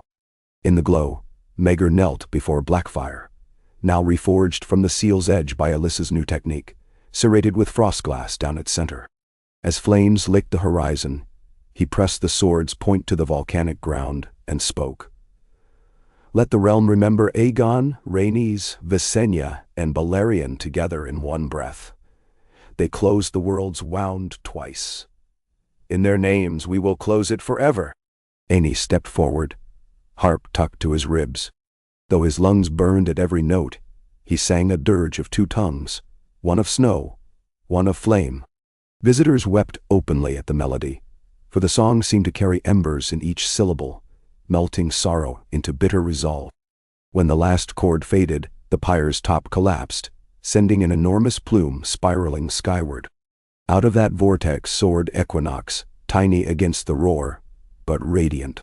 Her wings beat once, twice, until she floated in a crown of sparks that haloed the new moon. A hush of reverence swelled across the cliffs. Then she screamed, an eerie, beautiful cry equal parts hunting hawk and dying star. The cry ended on a high flurry that trembled in every chest, promise and warning. Hearts seldom remain cowed. Within weeks of Balerion's passing, rumors crawled again. Faster, now that one dragon remained too young to ride. The faith militant petitioned to examine Equinox, claiming concerns of unnatural craft. The Iron Islands whispered of reavers testing undefended shores. At Storm's End, Lord Baratheon's seneschal reported Sellswords massing in the stepstones, flown under banners devoid of heraldry, coast flags, rumored financed by Braavosi wrens. And north of the Neck, Stark scouts vanished along the lakes called tear mirrors, where reflections lingered seconds after faces turned away. Maegor responded first with steel. He drilled fresh levees beneath Dragonstone's shadow, forging shock units called the Emberguard. Men and women clad in churned dawn glass lamellar, edges so sharp they sliced frostweb spells on contact. They learned to fight as triplets. One shield-bearer, one glaive axe, one flame-caster trained by Alyssa to sling glass globes filled with Equinox's spent breath. Splashed upon shields, the vapor hardened into rime crust. An axe strike would detonate frost to fire, a single blow wielding both elements in concert. Aenys marshaled a quieter defense. He sent ravens to every sept and holdfast, teaching maesters a new hymn key to dawn-glass resonance. It began as a lullaby, slow and minor. Sung within halls lined by lattice sigils, it calmed sparks of cold tunneling through stone, delaying the freeze that preceded Avatar emergence. Wherever the hymn traveled, villagers painted braided circles above doors, fire red entwined with frost blue. The common folk called it the turned coin, because on its side, one face mirrored the other. Soon turned coin charms hung in every cottage from Dorne to White Harbor, a patient bulwark of music and belief. Still, the true test turned far from mortal gullies. At the vein, beneath ribs of ice blacker now than night, the seal quaked. Black fire pulsed inside glass like a heart straining in chest too small. Each thrum sent whispers through the world, tickling every shard of dawn glass, every songline and memory scar. Somewhere in deep winter rememberers stirred, survivors of Maegor's last visit, gathering around half-dead staves, wondering if balance could hold. Late winter's breath scraped King's Landing raw the night. The highborn conspiracy broke. Within the Red Keep's tapestry hall, Lord Belric Thorne led 5 lords and a silent sister of the faith in an unsanctioned conclave. A single brazier glowed. Around it they spun a web of alternate futures, dethroning the iron brute for a single pliable monarch, binding Aenys to the High Septon by vow, marrying Alyssa off to a Lysine prince to remove her siphoning influence. None planned explicit murder, yet, but tongues strayed too close to treason. They failed to note the extra panel in the tapestry, a false wall behind which a young ember guard called Lysara Rivers crouched, ordered by Maegor to sniff alliances after a suspicious flow of Pentashi silver through the capital. She counted names, watched lips. At dawn, she carried the list by secret ship to Dragonstone. Maegor's fury erupted not as flames but as ice. He did not storm into council. He drafted letters. Each bore the imprint of Equinox's talon dipped in mirror ink, silver against black. He invited the lords to Dragonstone for solemn reconciliation. To everyone's astonishment, they came. Not fear but calculation guided them. Better to test the iron beast in his lair, then spring the High Septon's ultimatum. The day of audience arrived under slate skies. Inside the throne nave, where obsidian pillars carved into entwined dragons supported a dome of stained glass, Maegor sat on a throne of fused dawn glass shards. Light slicing through the dome, fractured across his armor in pulses of violet frost heat. Aenys stood at his right, harp silent, but presence steady. Alyssa at his left, Equinox perched on her arm, like a living flame lantern. Lord Thorne stepped forth, robes of sea green lined with lynx fur. He bowed with rehearsed deference. Prince Maegor. King? Maegor corrected, voice low thunder. By sword and song we shield the realm. Thorne's smile froze. He glanced at the High Septon's sister beside him. She raised a small scroll bearing the 7-pointed star. Your Grace. She intoned, the Council of the Faith summons you to stand judgment for heresies. Recite them, Maegor ordered. Her voice trembled as she read. Witchcraft beyond the Lord's light. Creation of abominations neither fire nor flesh. Binding of living souls to sorceress Aloes. Claiming sovereignty without coronation. Before echoes died, Maegor rose, descending 2 steps. He unslung Blackfire, bladed humming. Equinox hissed softly, wings unfurling to halo Alyssa in spectral color. But Aenys raised a calming hand, palms sore where harp strings once kissed. He addressed the assembly with soft but unyielding tone. You charge us with balancing what no man dared. Our mother Visenya cut the night itself to avenge her sister. Our father burned his life for all breathing things. We do no less. We weave frost and fire so our children inherit more than dust. If that is heresy, then sin be crowned saint. Poetry, Thorn scoffed. Words cannot feed small folk when fields fail because winter lingers. Your meddling cracks seasons. Seasons crack by nature, Alyssa replied, voice like tempered glass. She lifted equinox. The hatchling's throat glowed with rolling storm fire. A hush slid through the nave. Alyssa continued, only balance holds the hinge. Stand aside or stand consumed.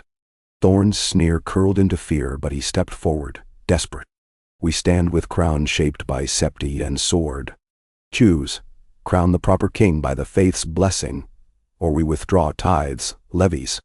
That word died as Maegor's hammer crashed onto marble, splitting stone in a shockwave that threw lords to knees. He pointed Blackfire's tip at Thorn's chest. Withdraw anything, and the realm recalls who forged its first unification. My armies will not split the world again. Yours would splinter under them. Yet I offer mercy. Kneel pledged to the turned coin, fire and frost, and we move onward as one. Silence sucked the hall's breath. Finally, the youngest of the lords, a maiden, Lady Juliana Rowan, stepped forward. She knelt, drawing a ribbon of red and blue silk from her sleeve and binding it around her wrist. I pledge to balance, she declared. Several others followed, including the silent sister, throwing herself prostrate until her veil kissed glass dust. Thorn alone remained standing, jaw tight. Aenys turned gentle eyes upon him. Friend, there is space at our hearth, he said. Let fear thaw. Kneel. Lord Thorn looked to each sibling. His gaze lingered on Equinox last. He swallowed, then lowered himself, knees clicking against cracked stone. Maegor sheathed Blackfire and extended a hand. Thorn grasped it. No more words required. That night, banners of fire and frost unfurled from Dragonstone's spires. A split sigil, one head of the Targaryen dragon wrought in scarlet flame, the other in icy blue, throats knotted around an iron coin. Messengers galloped to every holdfast, carrying the turned coin oath. And beneath cliffs jingling with new pennons, Alyssa led Equinox in first true flight, beyond the island's crags, wings fanning like stained glass cathedrals against a thunder-lavender sky. Spring rallied late that year, yet when it came, it carried peculiar signs. Cherry blossoms fell in whorls of half-frozen petals. River ice cracked, but did not vanish, floating like shards of mirror down the Mander. In the north, children awoke to hoarfrost fern patterns glittering on bedroom beams, delicate, but stylized into the turned coin rune. Wherever frost lingered too long, it melted by midday to reveal new sprouts hardy enough to pierce snow. It seemed as though frost itself had learned to pause, grateful for flame's brief dance, then yield.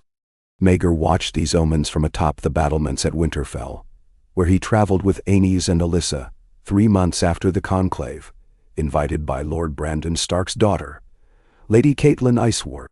She was a stern mistress of her father's war room, ruling during his illness. Her letter spoke of deeper rumblings, quakes along the wall's foundation, hairline fractures creeping through black ice. She begged the Triune rulers to inspect the ancient bulwark. At sunrise they rode north, flanked by Amberguard and Stark Rangers. Equinox soared overhead, still growing but large enough to cast a swift shadow. When they reached the wall at Long Barrow Gate, they found the black ice gouged by fissures 3 men wide, slithering up the face in jagged claws.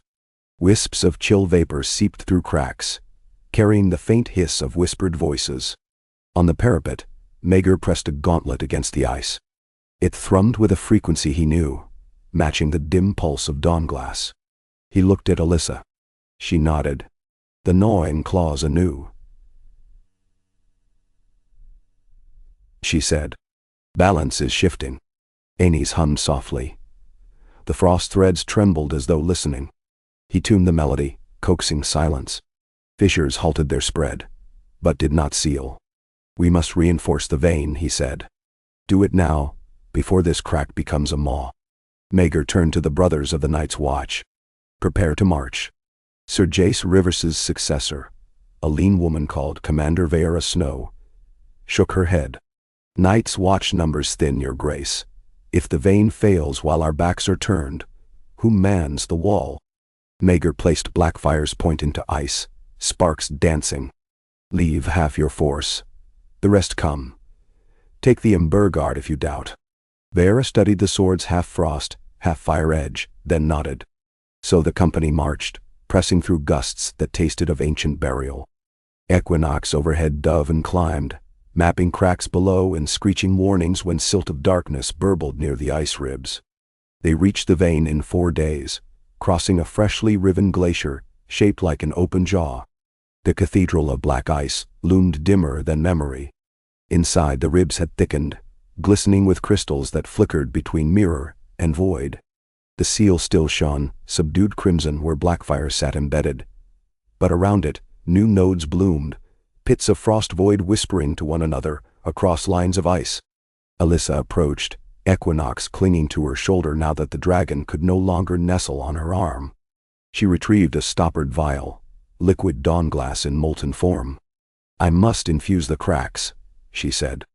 Maegor, you hold the sword's crossguard tight. When I say, pivot, pull Blackfire free half an inch, just enough to breathe in new alloy. What if the gate yawns, he asked. Then we push.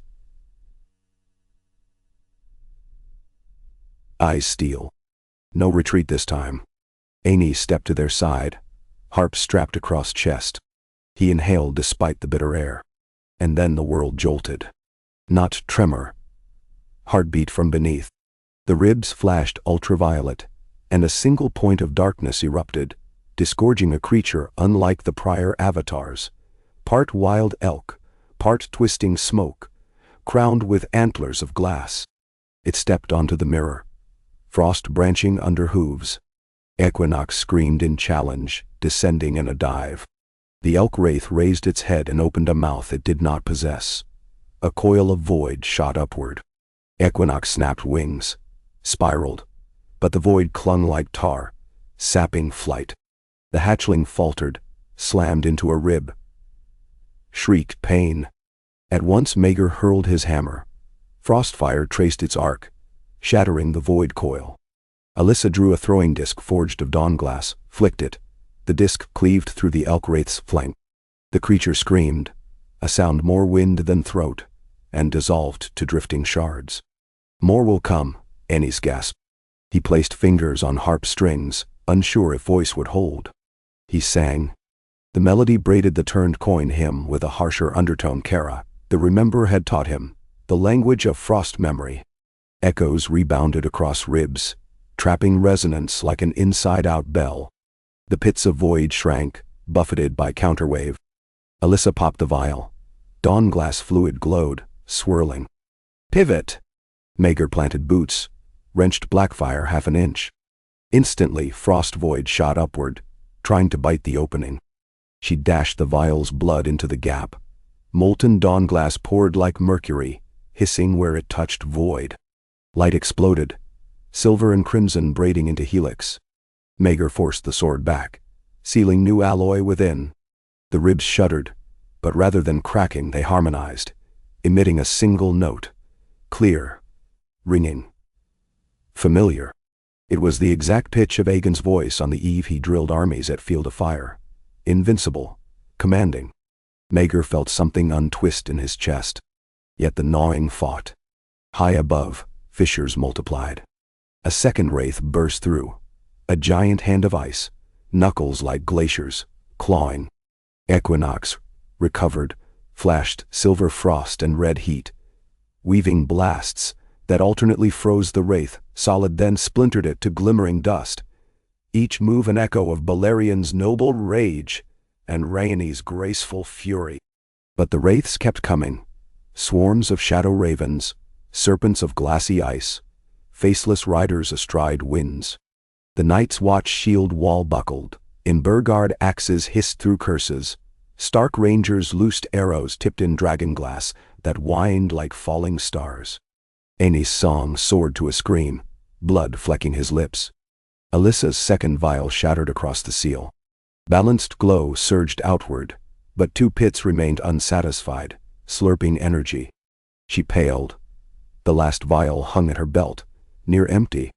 She looked to Maegor, eyes wide with quiet request. One more breach, one more pour. Maegor nodded, raising Blackfire for final pivot. Then a void lance speared down from the ceiling, striking him through thigh plaiting. He roared, staggering. Blood steamed on ice. Aenys broke song.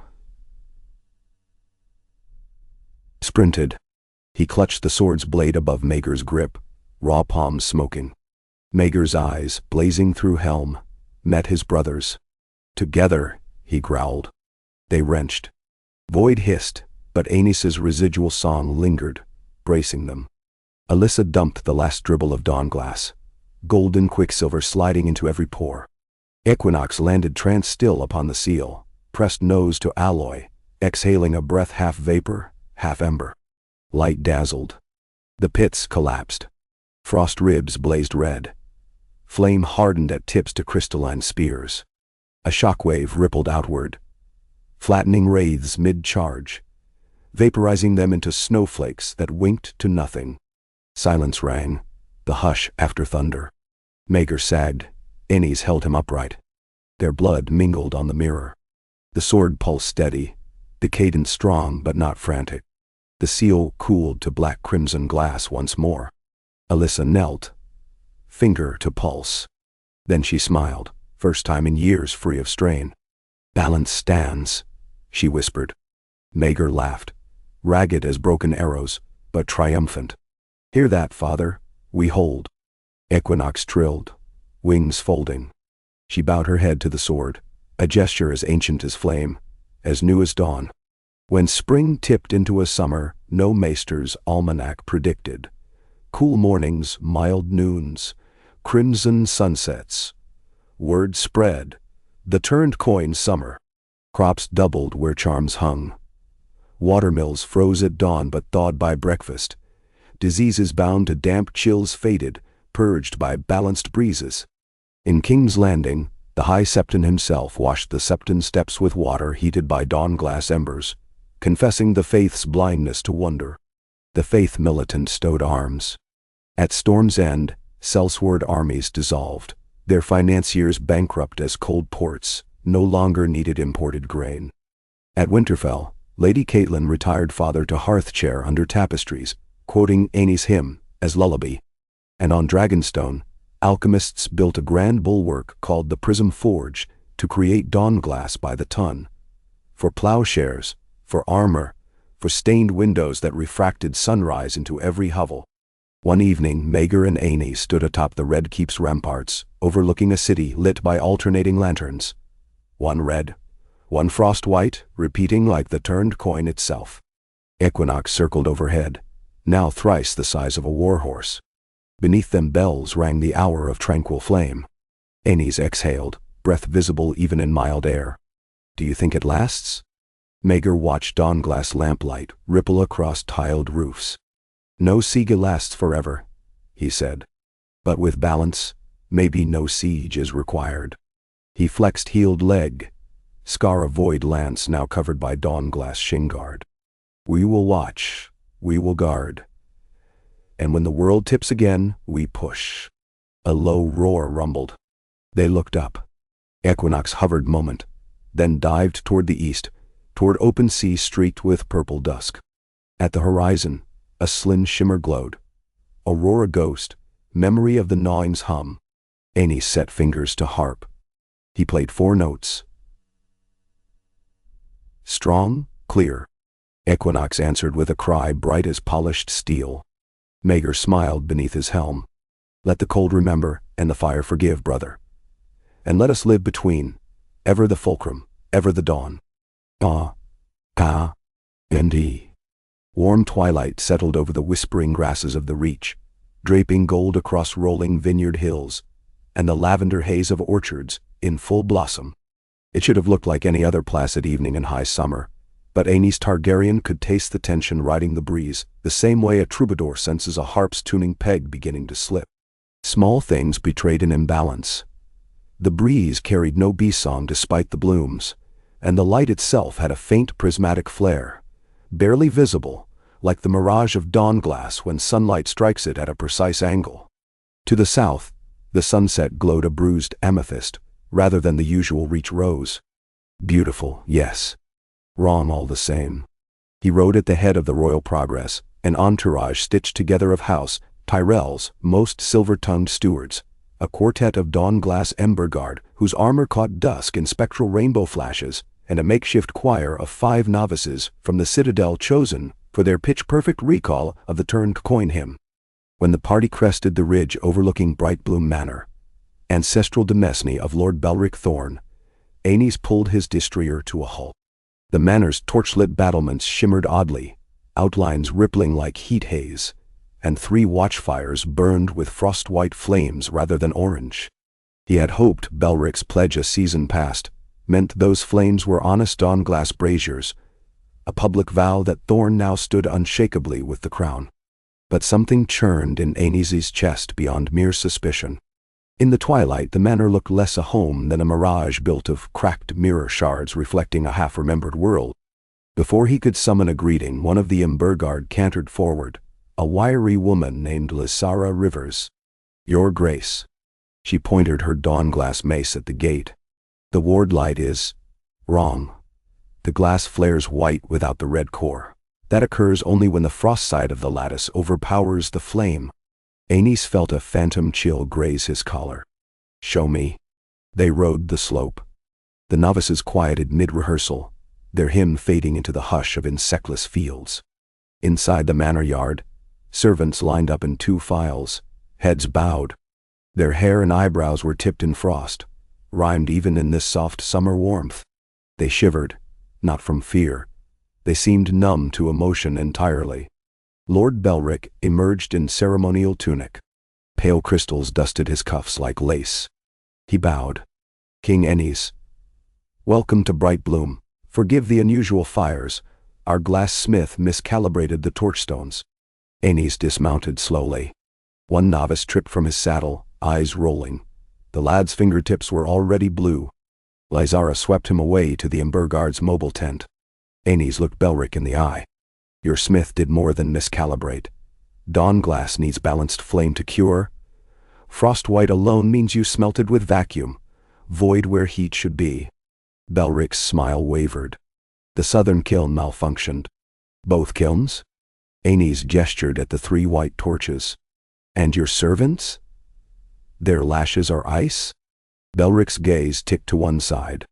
Every other servant breathed in eerie synchrony, exhaling clouds of vapor despite balmy air. Aenys recognized the rhythm. It matched the subterranean breath of the gnawing, the cadence he had nearly burned his voice extinguishing years ago. His stomach knotted. Before he could speak, the manor's largest gate swung wide. 4 hulking shapes lumbered through, men wearing plate, lined with shards of silver glass. The faith militant's newest contrivance, rumored forged in hidden sept smithies to mimic dawn glass, but tuned wholly to frost. Their breastplates bore a 7-pointed star etched over a coin split clean down the middle, flame side ground away. Behind them walked a septon robed in undyed wool, eyes covered with a band of white silk, the blinding cloth of penitence. In his right hand hung a censer. The smoke puffing from its vents swirled black. The sight chilled Aenys worse than battlefield steel. The High Septon had promised obedience months ago, bending knee at Dragonstone after Maegor shattered the Conclave's conspiracy. Yet here stood proof of a splinter sect, maybe bigger than rumor. The Frost Star. The bandaged priest spoke in a voice hollow with cold. "A balanced realm cannot abide a coin with dual faces, for duality is division. Only purged flame yields perfect stillness." Lysara River slid beside Aenys, mace up. "They mean to freeze the lattice at its heart. No flame, no gnawing, no life either?" Aenys lifted his harp case from his saddle. "Our flame is not for purging, but for tempering," he said, voice still hoarse yet clear over the unnatural hush. "Lay down those counterfeits before you crack the world again." The priest chuckled, a dry rattle as though lungs were powdered snow. Words. We carry void fire blessed by the stranger. It drinks all warmth. Your hymns will hush, then hush the hush, until no noise remains. He raised the censer. The smoke gusted out, spiraling up, coiling above the torches. Each white flame flared. Snowflakes materialized midair. Lysara hurled a dawn-glass grenade. It detonated in silver pulse, vaporizing flakes, but immediately more formed. The priest beckoned, and the 4 Froststar Knights advanced, twin axe blades limned in hoarfrost. Aenys set fingers to harp strings. He strummed a single harmonic, turned coin's root, note pitched lower, laced with that cracked ice-tongue lilt he learned in the vein. The vibration rippled along the courtyard, resonating with dawn-glass shards embedded in the walls. White flames guttered for a heartbeat, but the priest's censer coughed darker plumes, and the resonance faltered. Void fire. No more coaxing. Aenys slung the harp behind him and swung into combat. Improvised, yes, but he had practiced cutlass drill since Maegor insisted they train side by side. Lysara met a knight with her mace, its frost fire edge cleaving armor that should have sheared ordinary bronze. Sparks of blue and red burst on impact. Another knight lunged at Aenys. The king parried, sliding his blade along the frostglass axe haft, knocking it wide. His lungs burned, thin from song, but adrenaline bridged weakness. A second strike rang steel. Third, he feinted high, cut low, severing straps. The knight's codpiece burst in crackling shards. Yet cold radiated from the armor so fiercely his own blade frosted. The novices, corralled by stewards, began chanting the turn coin chorus, brittle voices layering, amplifying the harp's residual hum. Ice crystals forming in the air drifted toward them, slowed, melted. Servants trapped in frost shook free as though waking from dream. Some fainted, others stared in horror at the encroaching melee. Belric Thorn watched, slack-jawed. Aenys sidestepped, cut the belt from a knight, but that warrior backhanded him with gauntlet edge, shattering 2 harp fingers. Pain lanced. He dropped his sword. Then a roar cracked the manor open. From the sky hurtled a comet of refracted color, Equinox Date. She dove through the main breach, talons forward, slammed atop a Froststar Knight. Vapor spouted silver, encasing armor in rime, instantly followed by red-gold beam that vaporized the frozen plate, enemy and all. The courtyard erupted in dazzling light. Remaining knights stumbled, veering from the heat frost whiplash. Belric staggered back, arms raised. Please. Mercy. It is the Faith's faction. I thought to steady the northern quakes by giving them frostglass. They promised no bloodshed. Aenys clutched his ruined hand, teeth gritting. Your bargain delivered the knife to our ribs. He gestured to Lysara. She seized Thorn roughly. The priest drew a dagger of pure void glass. Solid absence, edges glowing as though lit from behind by night. Before he could stab, Equinox tail swept, shattering wrist. The dagger clanged, leaving a dent in stone that sizzled, turning black. The priest collapsed to knees.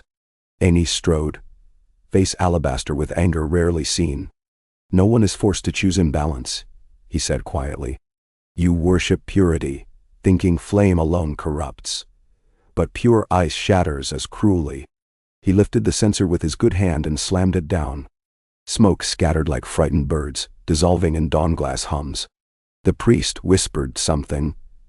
Perhaps prayer. Perhaps curse.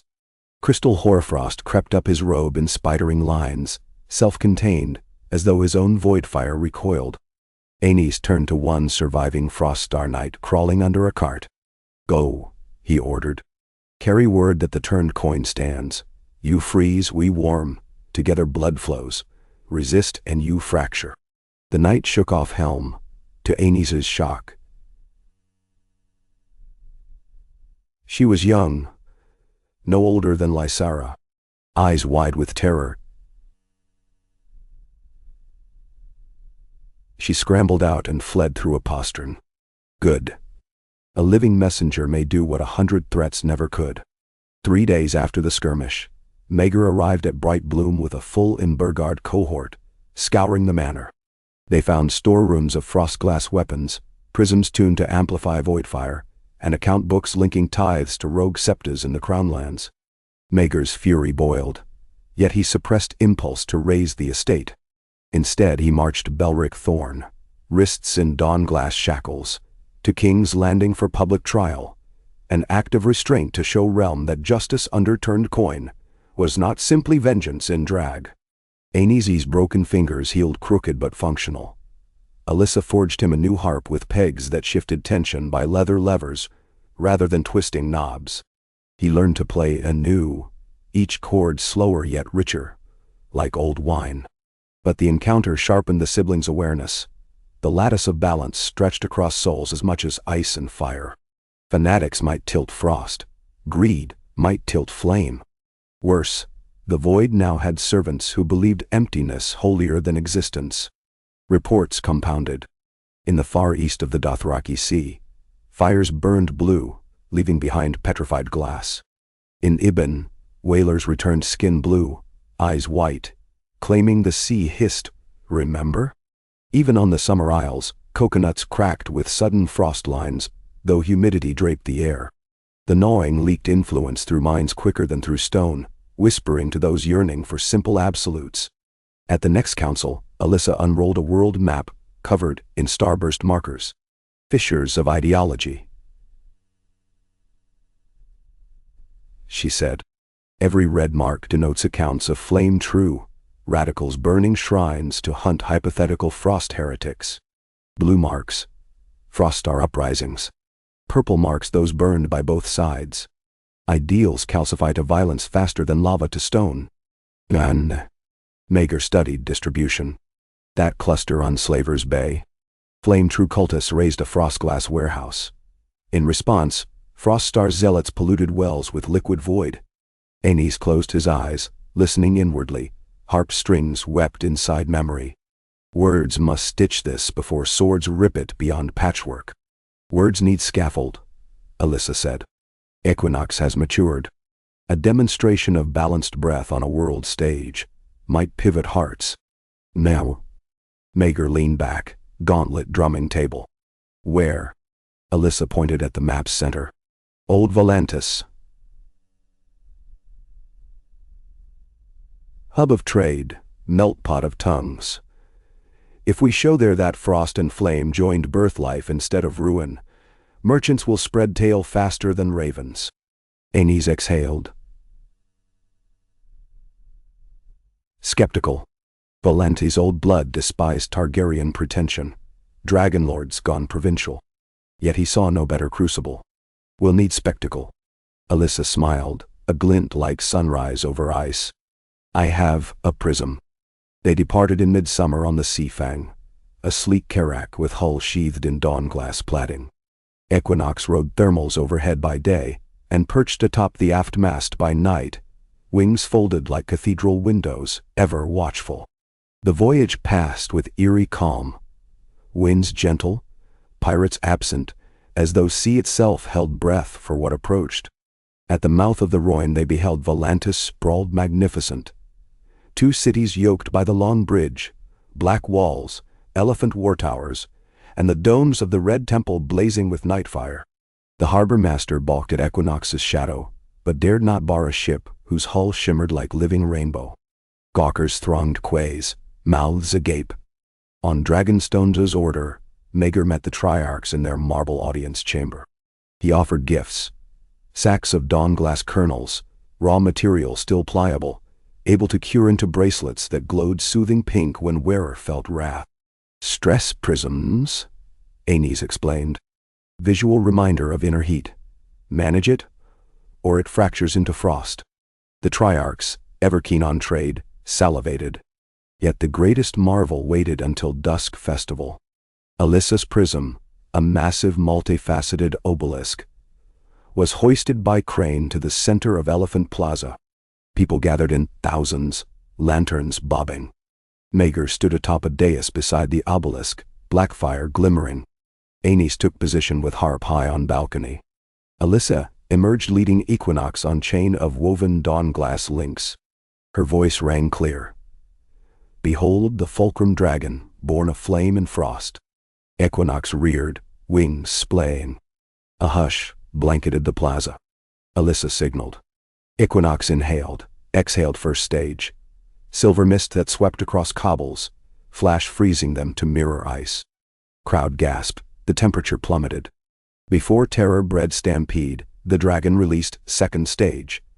Red gold core fire that slid along identical path, carving molten veins which sealed the ice into translucent slabs etched with swirling art.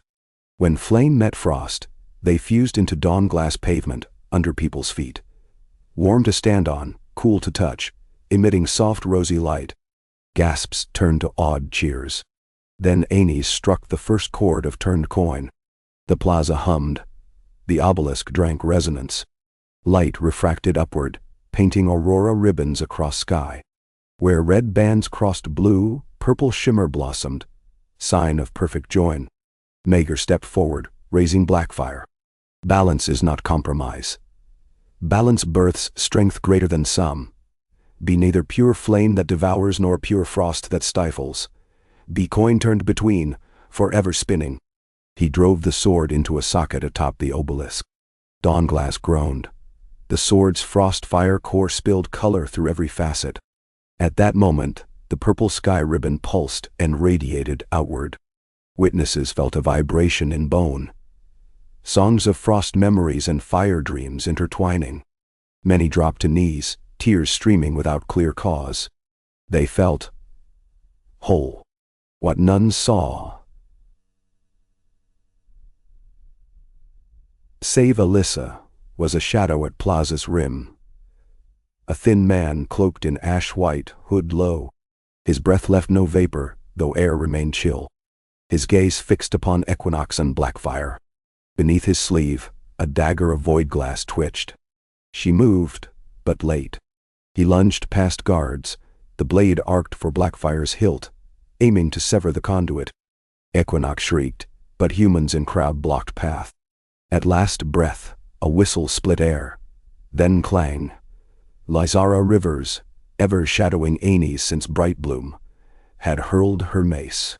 It struck the dagger into plating on the obelisk, pinning limb and weapon. Void glass shattered into splinters, spraying dark motes that hissed on contact with dawn glass, leaving pocks, but no breach. The assassin howled. Frost smoked from his wound, climbing like vines along chest, encasing him. In heartbeats he froze solid. Alyssa whispered a word. Equinox exhaled a pinpoint beam, disintegrating statue and void alike. Where enemies stood, only drifting motes remained, soon swept by breeze into hot-cold oblivion. The Triarchs, shaken, nevertheless proclaimed allegiance to turned coin. Caravans left Volantis bearing dawn-glass lanterns and songs of a dragon of equilibrium. The assassin's corpse, what fragments remained, was identified at docks as Brother Pale, rogue Septon, who claimed the stranger visited him in mirror pools.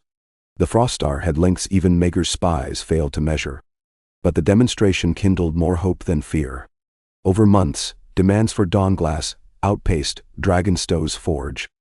Alyssa licensed smithies across free cities, distributing formulas guarded by Geese rings attuned to her voice. Protective enchantments ensuring no kiln cured frost or flame alone. Commerce soared. For a season the world sang one tune. One side of the coin chasing the other in playful spin. Still shadows lengthened in corners sunlight rarely touched. In ruins beyond Karth, archaeologists found a mosaic depicting two dragons, locked in spiral. One alabaster, one obsidian, claws piercing the globe as though to wrest it apart, and beneath them a third dragon of broken mirror shards. Scholars debated. Alyssa felt unease coil whenever she studied the copy. The mosaic lacked color of dawn glass, yet lines implied equilibrium not as bridge but battlefield. 2 years later, on the eve of Equinox's fourth hatch day, the siblings gathered on Dragonstone's moonlit terrace. Waves below hissed against vertical cliffs, wind tasted briny sweet. Alyssa uncorked a vintner's bottle warmed to perfect swirl by a swirl of Equinox's breath. She poured 3 goblets. Maegor leaned elbows on the parapet. Blackfire, still obelisk scored, resting across lap. Aenys tuned new harp. Strings of dawn glass alloy shimmering subtle lilac. They spoke of progress. Frost star cells dwindling. Flame true nigh abolished. Of the prism, forge expansions. Of strange calm in gossip from the vein. Too calm. Alyssa sipped. Balance cannot plateau forever. Entropy nudges. She paused, looked skyward, where faint aurora continued nightly now, not wounded but vital, like heartbeat in heavens. We anchor a hinge, another 4 circles. The mosaic's third dragon hints at it.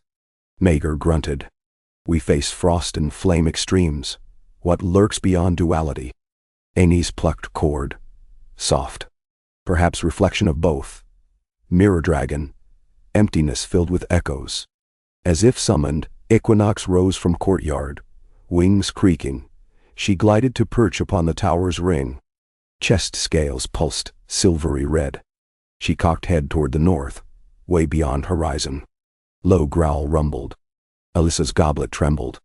Liquid rippled in concentric circles. She set it down. Something stirs there, she whispered. Next breath, a distant boom rolled across sea, like iceberg calving, yet laden with bass note of Blackfire's hum. The aurora brightened to molten violet. From the stairs, Lysara Rivers dashed into view. Forgive. Urgent Ravenphone dispatch. She handed scroll sealed with Night's Watch black wax bearing silver coin sigil. Aenys slit ribbon, read aloud. Gate stable. Seal intact. Yet above it manifestation, mirror sheen dragon formed of void light and frostfire both.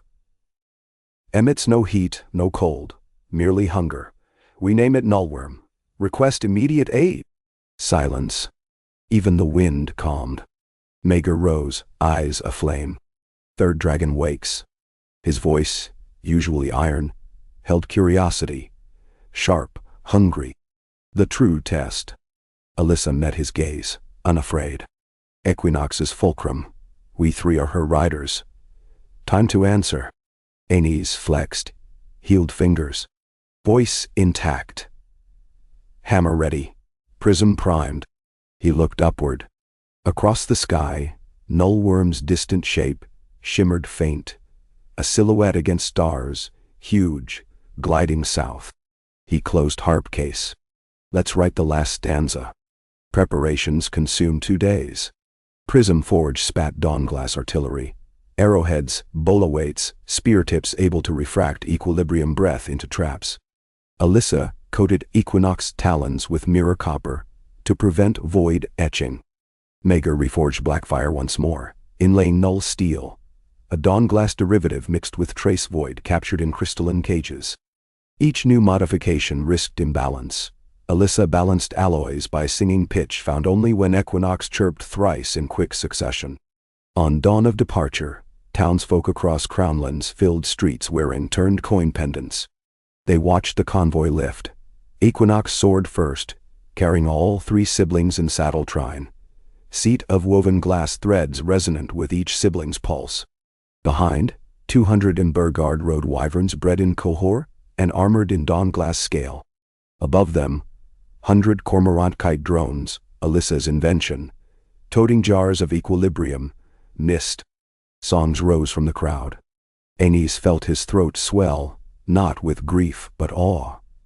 King who had once doubted his lungs now leading half a sky in unison. They crossed the neck by midday, riding jet streams. At twilight the wall loomed, fissures mended, but ice glowed eerie charcoal, reflecting purple aurora. Beyond stretched the vein, and there, coiling above ribs, loomed Nullworm. It dwarfed Balerion by half again, yet insubstantial, framework of shimmering facets, each panel reflecting night sky shifted several seconds into future, like glimpsing moments yet to be. Where Equinox flame produced heat, Nullworms emitted emptiness, a cone wherein color drained, sound muted. Its wings beat soundlessly, but each downstroke rippled gravity. Snow dunes flattened, then bulged. Maegor tightened reins. We cripple it. Graft our flame frost lattice into its hollow marrow. Seal hunger with ember, freeze greed with chill. No battle plan survives first contact. They dove. Embergard lanced forward, releasing drones. Equilibrium mist trailed, swirling. At first Nullworm ignored, examining the world through reflective scales. Then, it inhaled. Void implosion sucked drones, vapor, half the Wyvern squad. Several riders vanished into dark core, and did not re-emerge. Wyverns fell husks. The gap in sky gaped black, then flashed negative like burnt camera film. Sound died. Annie strummed emergency chords, broadcasting resonance through Dawnglass harness into Equinox's spine. She counter-inhaled, exhaling frost heat swirl that met the implosion cone in crackling interface.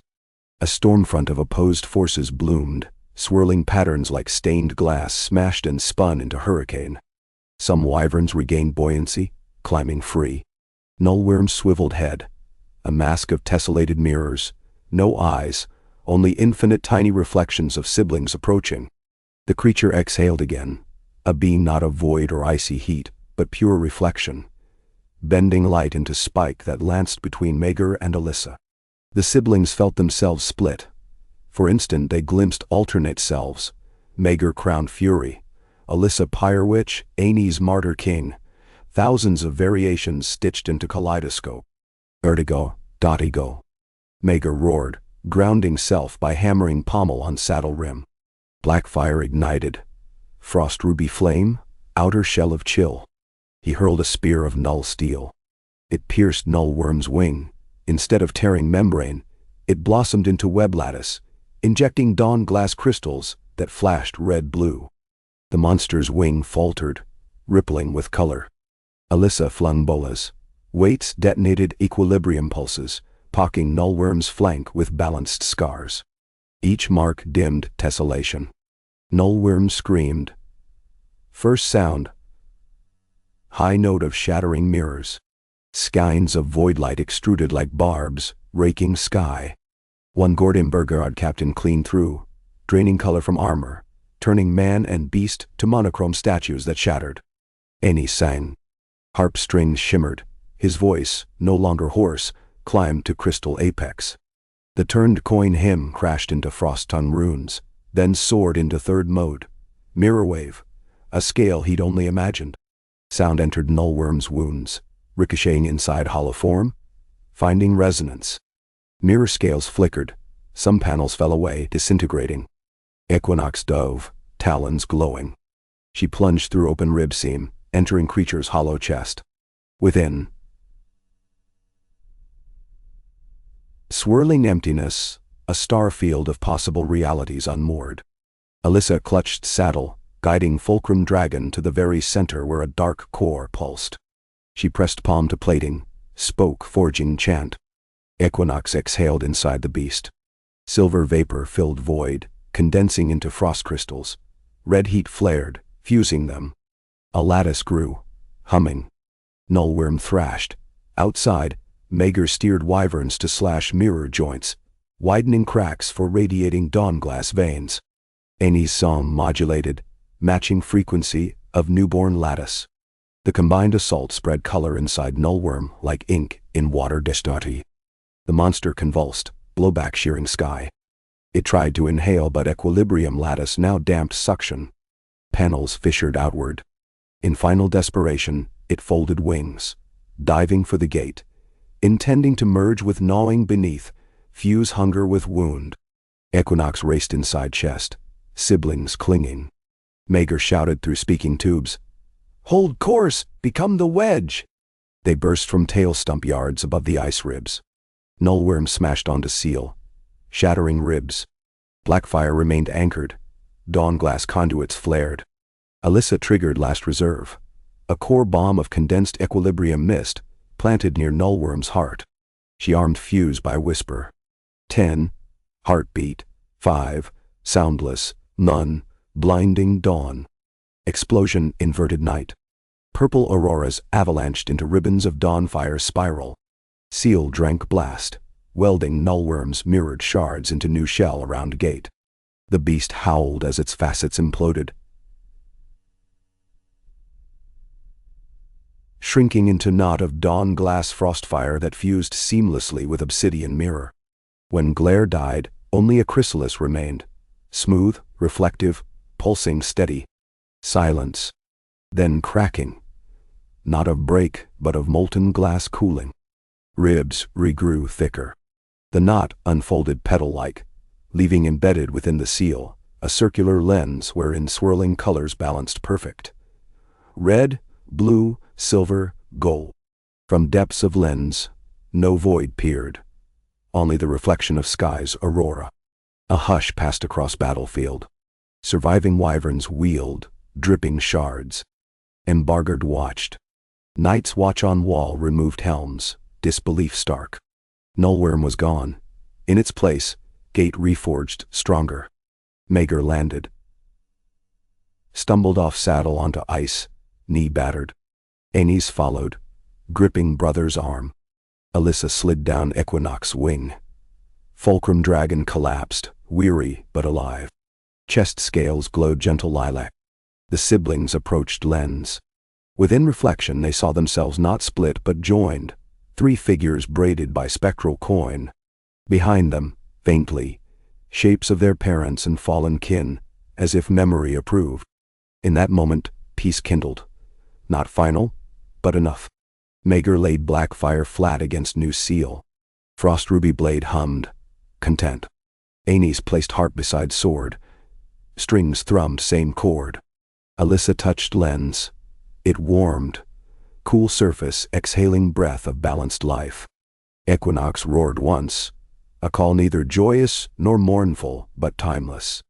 Across sky, aurora brightened, shifting to palette where neither flame nor frost dominated. Instead, a sunrise that never ends. Years later, chronicles would name this the Ternary Convergence. Scholars argued which dragon won. Balerion's memory, Equinox's birth, or Nullworm's defeat. Balladeers simplified into myth of 3 heads balancing world: hammer, song, prism. Children clutched, turned coin talismans, knowing if their emotions raged too hot or too cold, lens in heaven might dim. Alyssa's prism forges became universities, teaching chemistry of compassion. Aenys' hymns evolved into meditative rites across cultures. Maegor's and Burgard patrolled not as conquerors, but as stewards against extremes. And deep beneath vein, the seal pulsed. Neither barrier nor prison now, but living heart, moderating Earth's breath. It sang in geologic time, a lullaby to fires below and snows above. Giants' ghosts listened in ice. Merfolk heard through whale song. Even crows on battlements cocked heads at intervals, as though recognizing cadence older than flight. On quiet evenings in Dragonstone, siblings gathered atop same terrace where Nullworm's omen first felt. Equinox, grown colossal yet gentle, slept coiled around basalt spire. They drank sea-salted wine and watched sky paint itself. Sometimes they spoke of future, maybe forging starships of dawn-glass sails, maybe exploring old Valyria smoking chasms for echoes of earlier fulcrums. More often they sat in comfortable silence, knowing balance needs breath. One night, Aenys strummed a new chord sequence. Children from village below climbed cliff path. Curiosity bright. Maegor laughed, waved them to sit. Alyssa passed each dawn-glass pebble, glowing soft. The children placed pebbles around terrace perimeter, forming circle. Equinox opened one eye. Huffed warm cool mist that lit pebbles in gradient. Aenys sang words simple enough for children. We are fire that knows the kiss of snow. We are frost that feels the embers glow. We are coin that spins on edge of dawn. We are world that wakes when night is gone. Voices young and old joined. Song carried across sea, mingling with waves. Beneath them, the seal pulsed slower, restful. Above, aurora curved into smile. Balance lived, not as ceasefire, but as dance. Step of heat. Step of chill. Pivot in trust. And in that endless waltz, the world breathed, dreaming not of conquest or purity or void, but of harmony so vast even dragons grew quiet to listen. Oh, ka, oh. Gulls wheeled low over the argent surface of Blackwater Bay, their wings carving shallows of late summer mist that hugged Maegor's prow like half-remembered dreams. The royal cutter, Dawn's Edge, crested a swell and leveled, her dawn-glass ram hissing as it parted the gentle tide. Maegor stood at the bowsprit in plain travel leathers. No iron helm, no ceremonial pauldrons, only blackfire sheathed across his back and a coil of rope strapped to one thigh. At intervals he closed his eyes and inhaled deep enough to taste the salt on his tongue, reaffirming to Marrow that the ocean still smelled of living promise rather than the cold scrap of Nullworm's void. Each breath a blessing. Behind him on deck, carpenters from the Prism Forge measured timbers for a refit. Dawn's Edge would soon host a new mast of laminated dawn glass struts capable of catching stormlight and translating it into subtle bursts of maglev drift. Alyssa's latest contrivance, part sailing, part levitation. Maegor let them work. His mind churned with the same quiet intensity that once guided war drills, but the enemy had changed shape. Imbalances subtle as size, flickers in the aurora that spelled small deviations, eddies inside dawn glass stockpiles, hinting at minute impurities. His hammer hand remained idle, yet he felt the weight of that weapon in every decision. Shape the strike too hard, metal warps. Strike too soft, metal forgets you struck at all. Balance required constant forging. When the last plank was laid for day's toil, Maegor signaled the bosun to furl sail and ground anchor offshore of Dragonstone's eastern cliff. There he slipped over the side onto a waiting skiff rowed by 2 Ember Guard. Only a few hundred yards of dark water separated boat from a small basalt cove, where torches winked like foxfire. The oars cut smooth strokes, gliding them into the hush of inlet. At the landing quay stood Lysara Rivers, flanked by half a dozen cadets in new lamellar, their coin-silver breastplates glowing with faint rosy undertones that denoted a perfect ratio of frost and flame. Lysara saluted. Maegor answered with a half-smile, the gesture reserved for those whose loyalty transcended rank. "Your sister waits in the deep forge," Lysara said as Maegor tied off. "She asks for fresh eyes on the endoprism arrays before hardening." Maegor followed her through a tunnel that wound beneath Dragonstone's outer wall and dropped into a vaulted cavern so hot the air rippled in living skeins. Emerging onto a platform, he saw the heart of the mountain, an amphitheater of stalactite pylons fused by lava flows, each strung with catwalks, where alchemists in soot-dusted leathers tended crucibles. At the center, a pit yawned like a forge god's pupil, molten gold and magma swirling together. Suspended above on a gimbal was Alyssa's new wonder, 2 enormous dawn-glass lenses arranged edge to edge, spinning on helical shafts.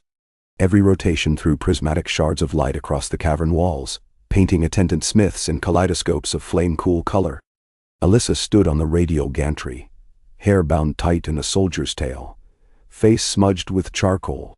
She waved, and the crane operator ratcheted the gantry inward until Maegor could clasp her forearm. "Beautiful, is it not?" she shouted above the pulsing roar. A double convex housing, one lens tuned to heat, one to chill. The helix equalizes torque, so neither overtakes the other. When the final casing seals, we lower it into the core. If the seal in the vein trembles, this remote heartstone will echo, dampen, recalibrate. Think of it, brother. An artificial fulcrum under our own roof. And no. Maegor traced a finger along the outer rim, warm to touch but edged by crisp bite that raised gooseflesh. Fine work. But will the earth abide a second heart? The first is content but hardly silent. Alyssa snorted.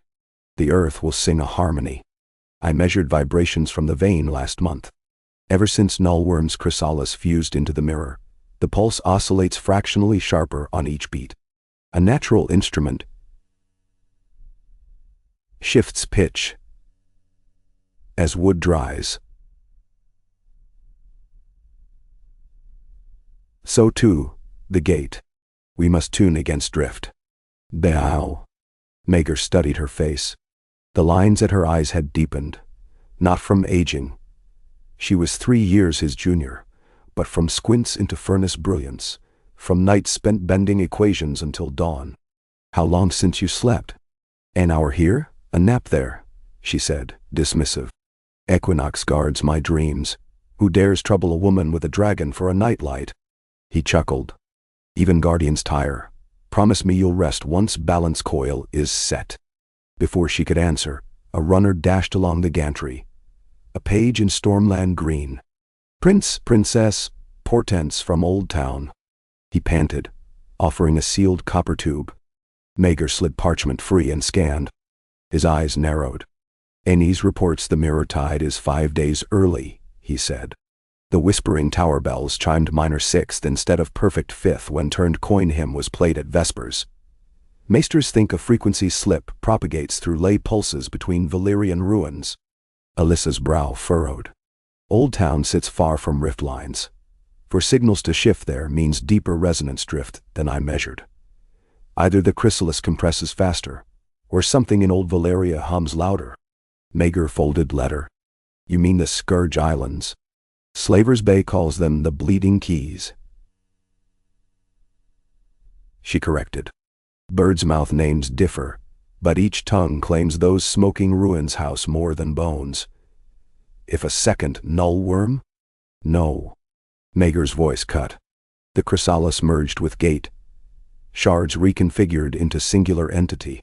The gnawing cannot spit out an encore, unless someone in Valyria toys with remnants of anti-lattice.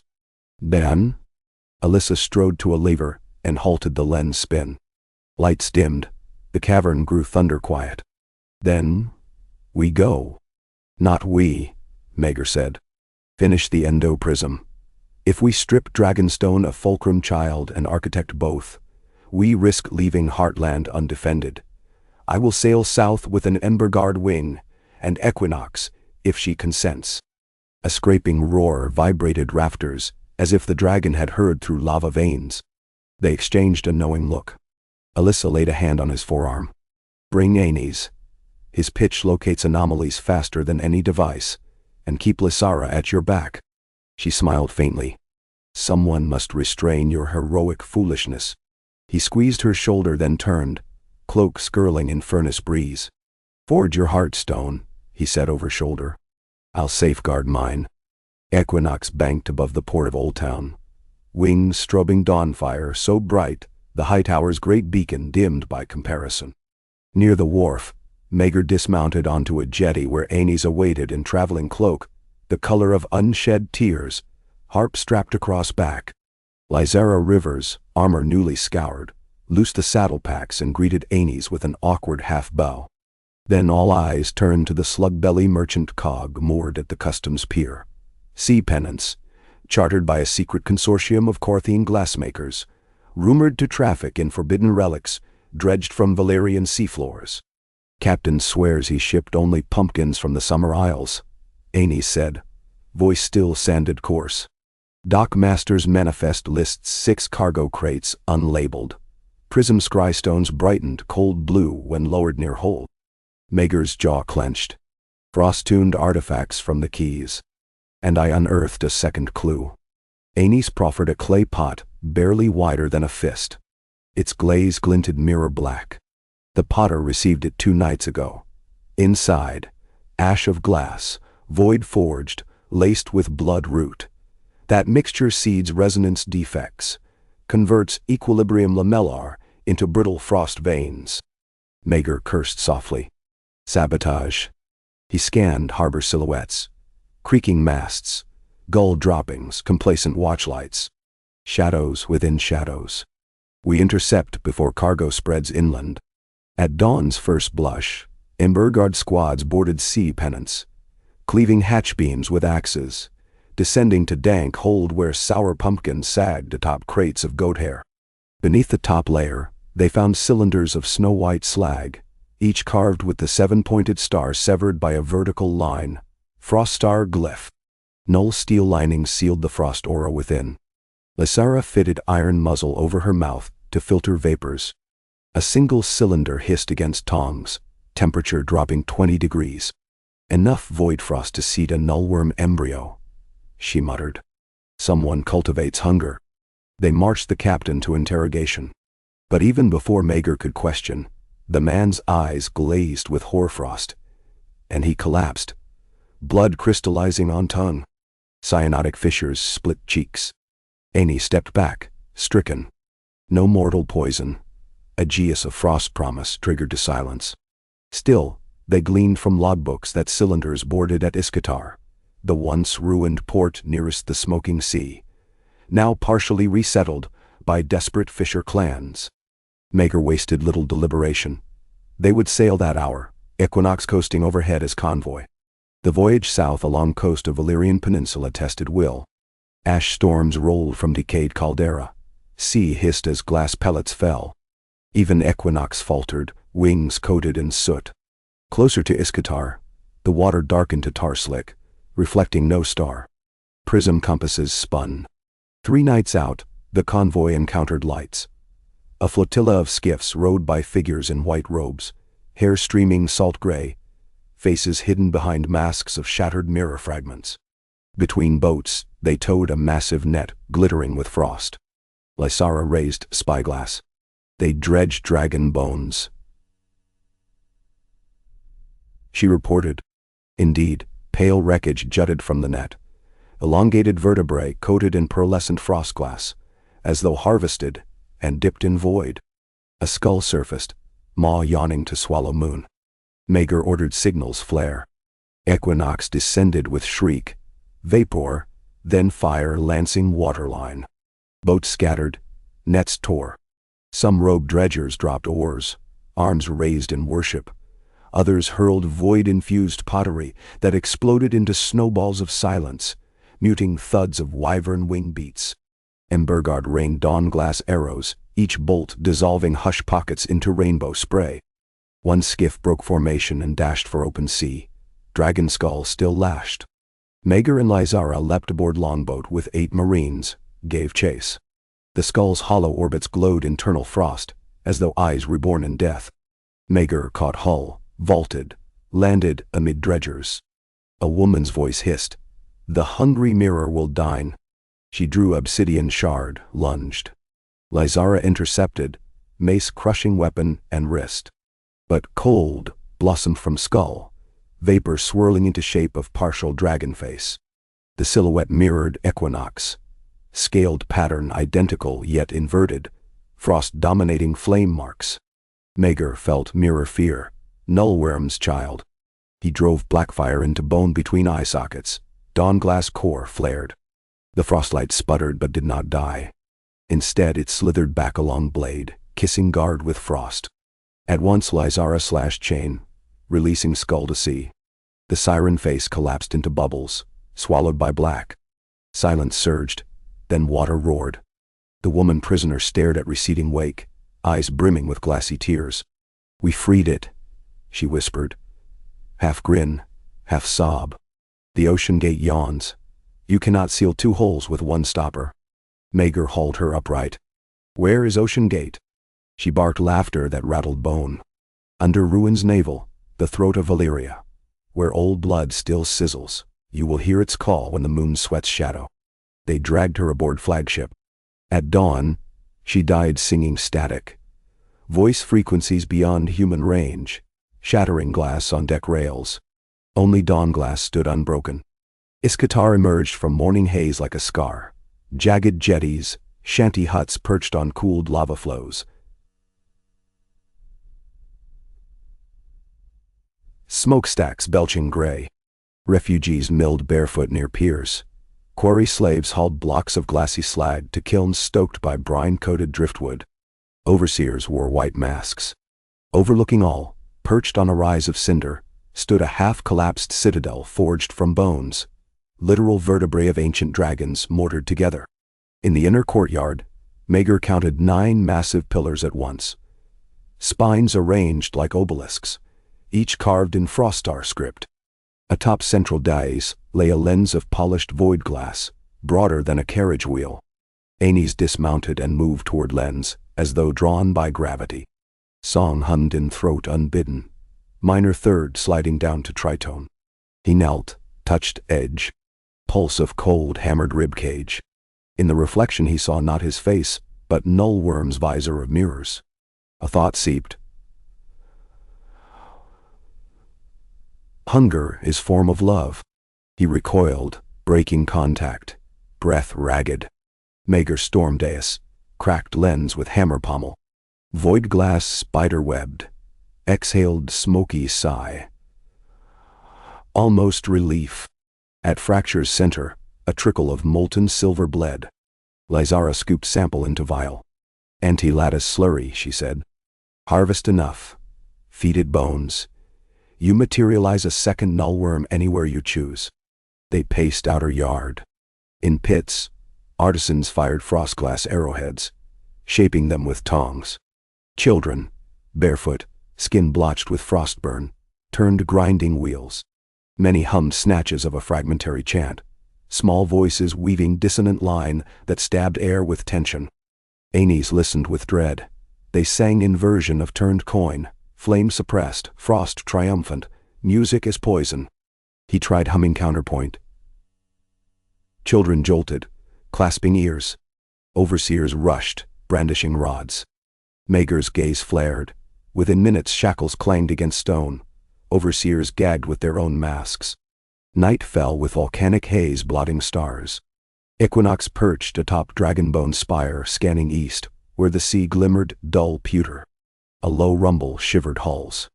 Far off under moon, water bulged, then fell, an exhale of unseen cavern. Maegor gathered Aenys and Lysara in torch circle. Ocean gate stirs, he said. We descend tomorrow. You? He pointed at Lysara.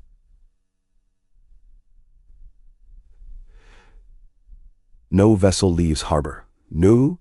He touched Aenys' shoulder. Follow the pulse. Lead us true, or we drown in shadow. Aenys nodded, swallowing. Before dawn rosy gray, they ventured inland atop a cracked basalt highway leading into the smoking mountains. Cinders carpeted approach, heat radiating through boots. Equinox scouted overhead, silhouette rippling against sulfur sky. Twice they passed skeletons fused into roadbed, victims of cataclysm centuries old. Finally, they reached a fissure belching steam, wide enough to swallow a modest keep. Within, a stair spiraled downward, newly carved, steps of frostglass impervious to magma spatter. Someone had built this descent recently. They left half the guard to secure rim. Maegor and Aenys, backed by Tenenbergard, began descent. Equinox clung to cliff, then folded wings, squeezing through fissure after them, heating stone to black glaze. Depth swallowed sound except drip of condensation and faint basso heartbeat. Slow, ancient. Aenys hummed, pitch-matched beat. They emerged upon a ledge overlooking cathedral-sized cavern lit by rills of lava. At its center rolled a sea of black mercury, water laced with void glass dust.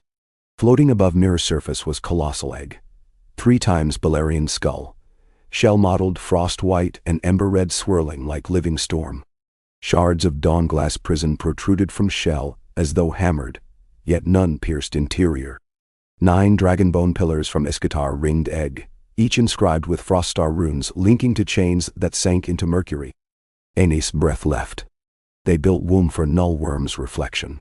He turned to Maegor. Look. Inside shell's semi-translucent swirl coalesced silhouette of serpentine coil, double-headed. One mirror of Equinox, one void shard, familiar but stranger.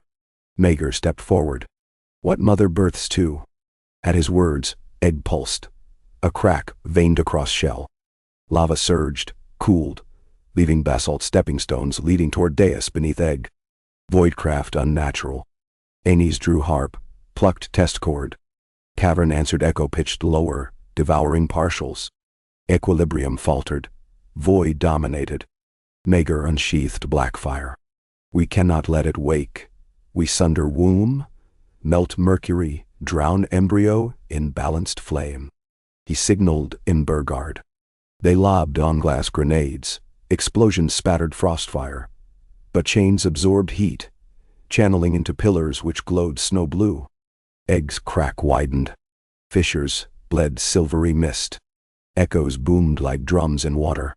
Equinox screeched from above. She dove, rotated, unleashed dual breath.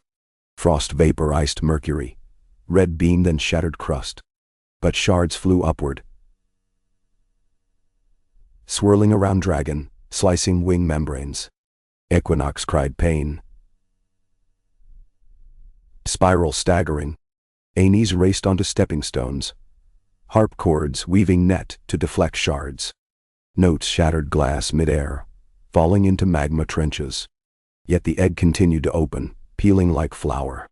From interior rose nullworm larvae, but not hollow mirror this time. Inside simmered living tissue. Scaled prismatic like equinox, but veins pumping void ichor. 2 sets of eyes snapped open, one frost blue, one ember gold. It opened twin jaws and hissed a note that unspooled reality into threads, a chord with every possibility.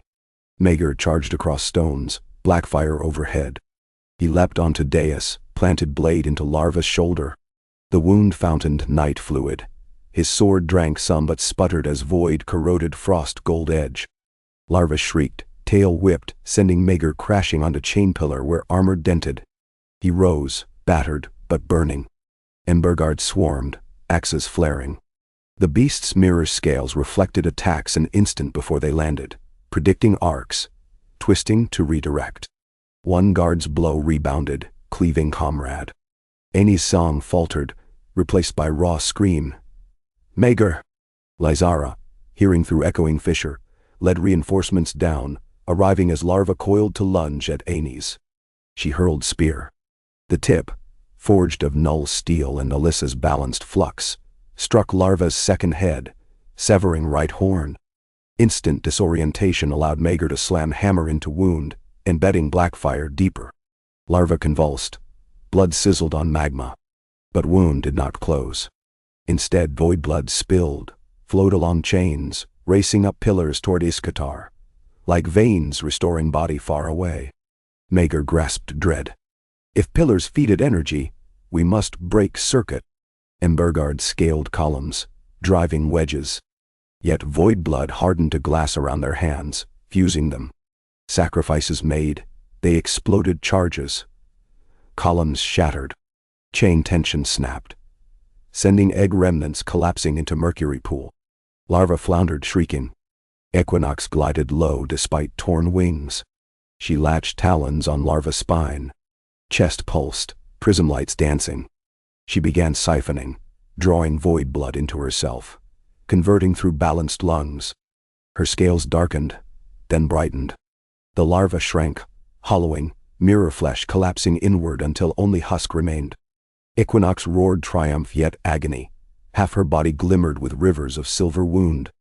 Aenys clambered onto dais, harp strings thrumming automatic. His melody wove around dragon, easing convulsions, guiding conversion. Maegor, kneeling, pressed bloodied hand to Equinox's shoulder, murmuring wordless reassurance. When final drops siphoned, cavern exhaled. Lava subdued to whisper. Mercury pool turned clear water. Eggshell fragments melted. Equinox slumped, cradled by Maegor's arms. Scales reflected balanced dawn, void traces gone. Lysara retrieved blackfire from husk. Blade bore new pattern, inner line of silver swirling. S-word drinks hunger. She observed. Aenys wiped tears and sweat. Iskatar pillars destroyed. Supply line cut. No more womb. Maegor observed mirror water. His reflection looked older, scarred, but eyes bright. One womb remains. Fear in hearts. We break that with truth. Months later at King's Landing, the great amphitheater overflowed. Citizens from free cities, the Dothraki Sea, even Far Ibn jam-tiered benches under stained glass canopy. At center stage, 100-foot mural spun slowly. Dawn glass prism wheels rotating on cogs, casting shafts of red-blue across audience like drifting stardust. Aenys stepped onto dais, wearing simple linen-dyed lilac. No crown. Harp floated on strap. He plucked cord. Silence glazed crowd. Then he spoke, not with royal decree, but story. He told of bleeding keys, of mirror womb, of ember and frost, walking hand in hand into living void. He named fallen guards, sang their names into hall. He confessed his own moment, when hunger's whisper tempted his voice. And he ended thus. Hunger is love that forgot its name. We remind it by refusing to starve one another. Maegor strode out, hammer slung, blackfire sheathed. He drove Haft into marble once. Not threat, anchor. No fortress stands if hearts decay inside. We forge not walls but windows. He gestured overhead. Stained glass shaped by Alyssa depicted equinox balancing scales above cracked egg, dissolving into dawn. See through them. A hush followed, broken when Alyssa descended astride Equinox, healed wings gleaming. Dragon folded gracefully, lowering head so smallest child in front row could stroke warm scale. Applause thundered like surf meeting cliff. Years turned. New houses rose along narrow sea built of fused dawn glass bricks, tinted jade and ruby. Turned coin courts settled disputes by debates whose losing side hosted feasts for winners. Symbolic merging of opposite. Prism scholars discovered how to trap lightning in glass rods, powering lighthouses beyond any pyre. Nullworm's chrysalis at vein remained quiescent, singing its seasons. Aenys aged into silver patriarch, teaching choirs under olives. Maegor patrolled seas aboard Dawn's Edge to second, now flight-capable via maglev masts, chasing pirates who still coveted frost relics. Alyssa retired from molten caldera, turning laboratories to gardens where dawn glass wind chimes balanced microclimates. Growing mangoes in Crownland's frost months, tulips in Dorne's dunes.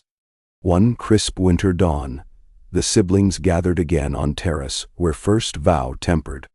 Equinox lounged vast, cradling half-grown whelp, hatchling of her own clutch, scales pure pearl, until choice carved colored flux. Aenys poured wine, voice husky with age yet melodic. Maegor's beard flecked iron with snow, but grip still crushed goblet. Alyssa's hair completely white now, but eyes bright. They gazed at horizon. Above, aurora painted lens smear that never stilled, sometimes crimson dominated, sometimes azure, yet always met, merged, danced. Maegor raised cup. To the hinge that never locks. Aenys clinked. To the song that never ends. Alyssa tapped rim to both. To the fire that learns to shiver, and the frost that dares to dream of dawn. Equinox rumbled assent. The hatchling echoed, voice like distant bells. Below cliffs, ocean breathed. Balance endured, not perfect, not permanent. Alive.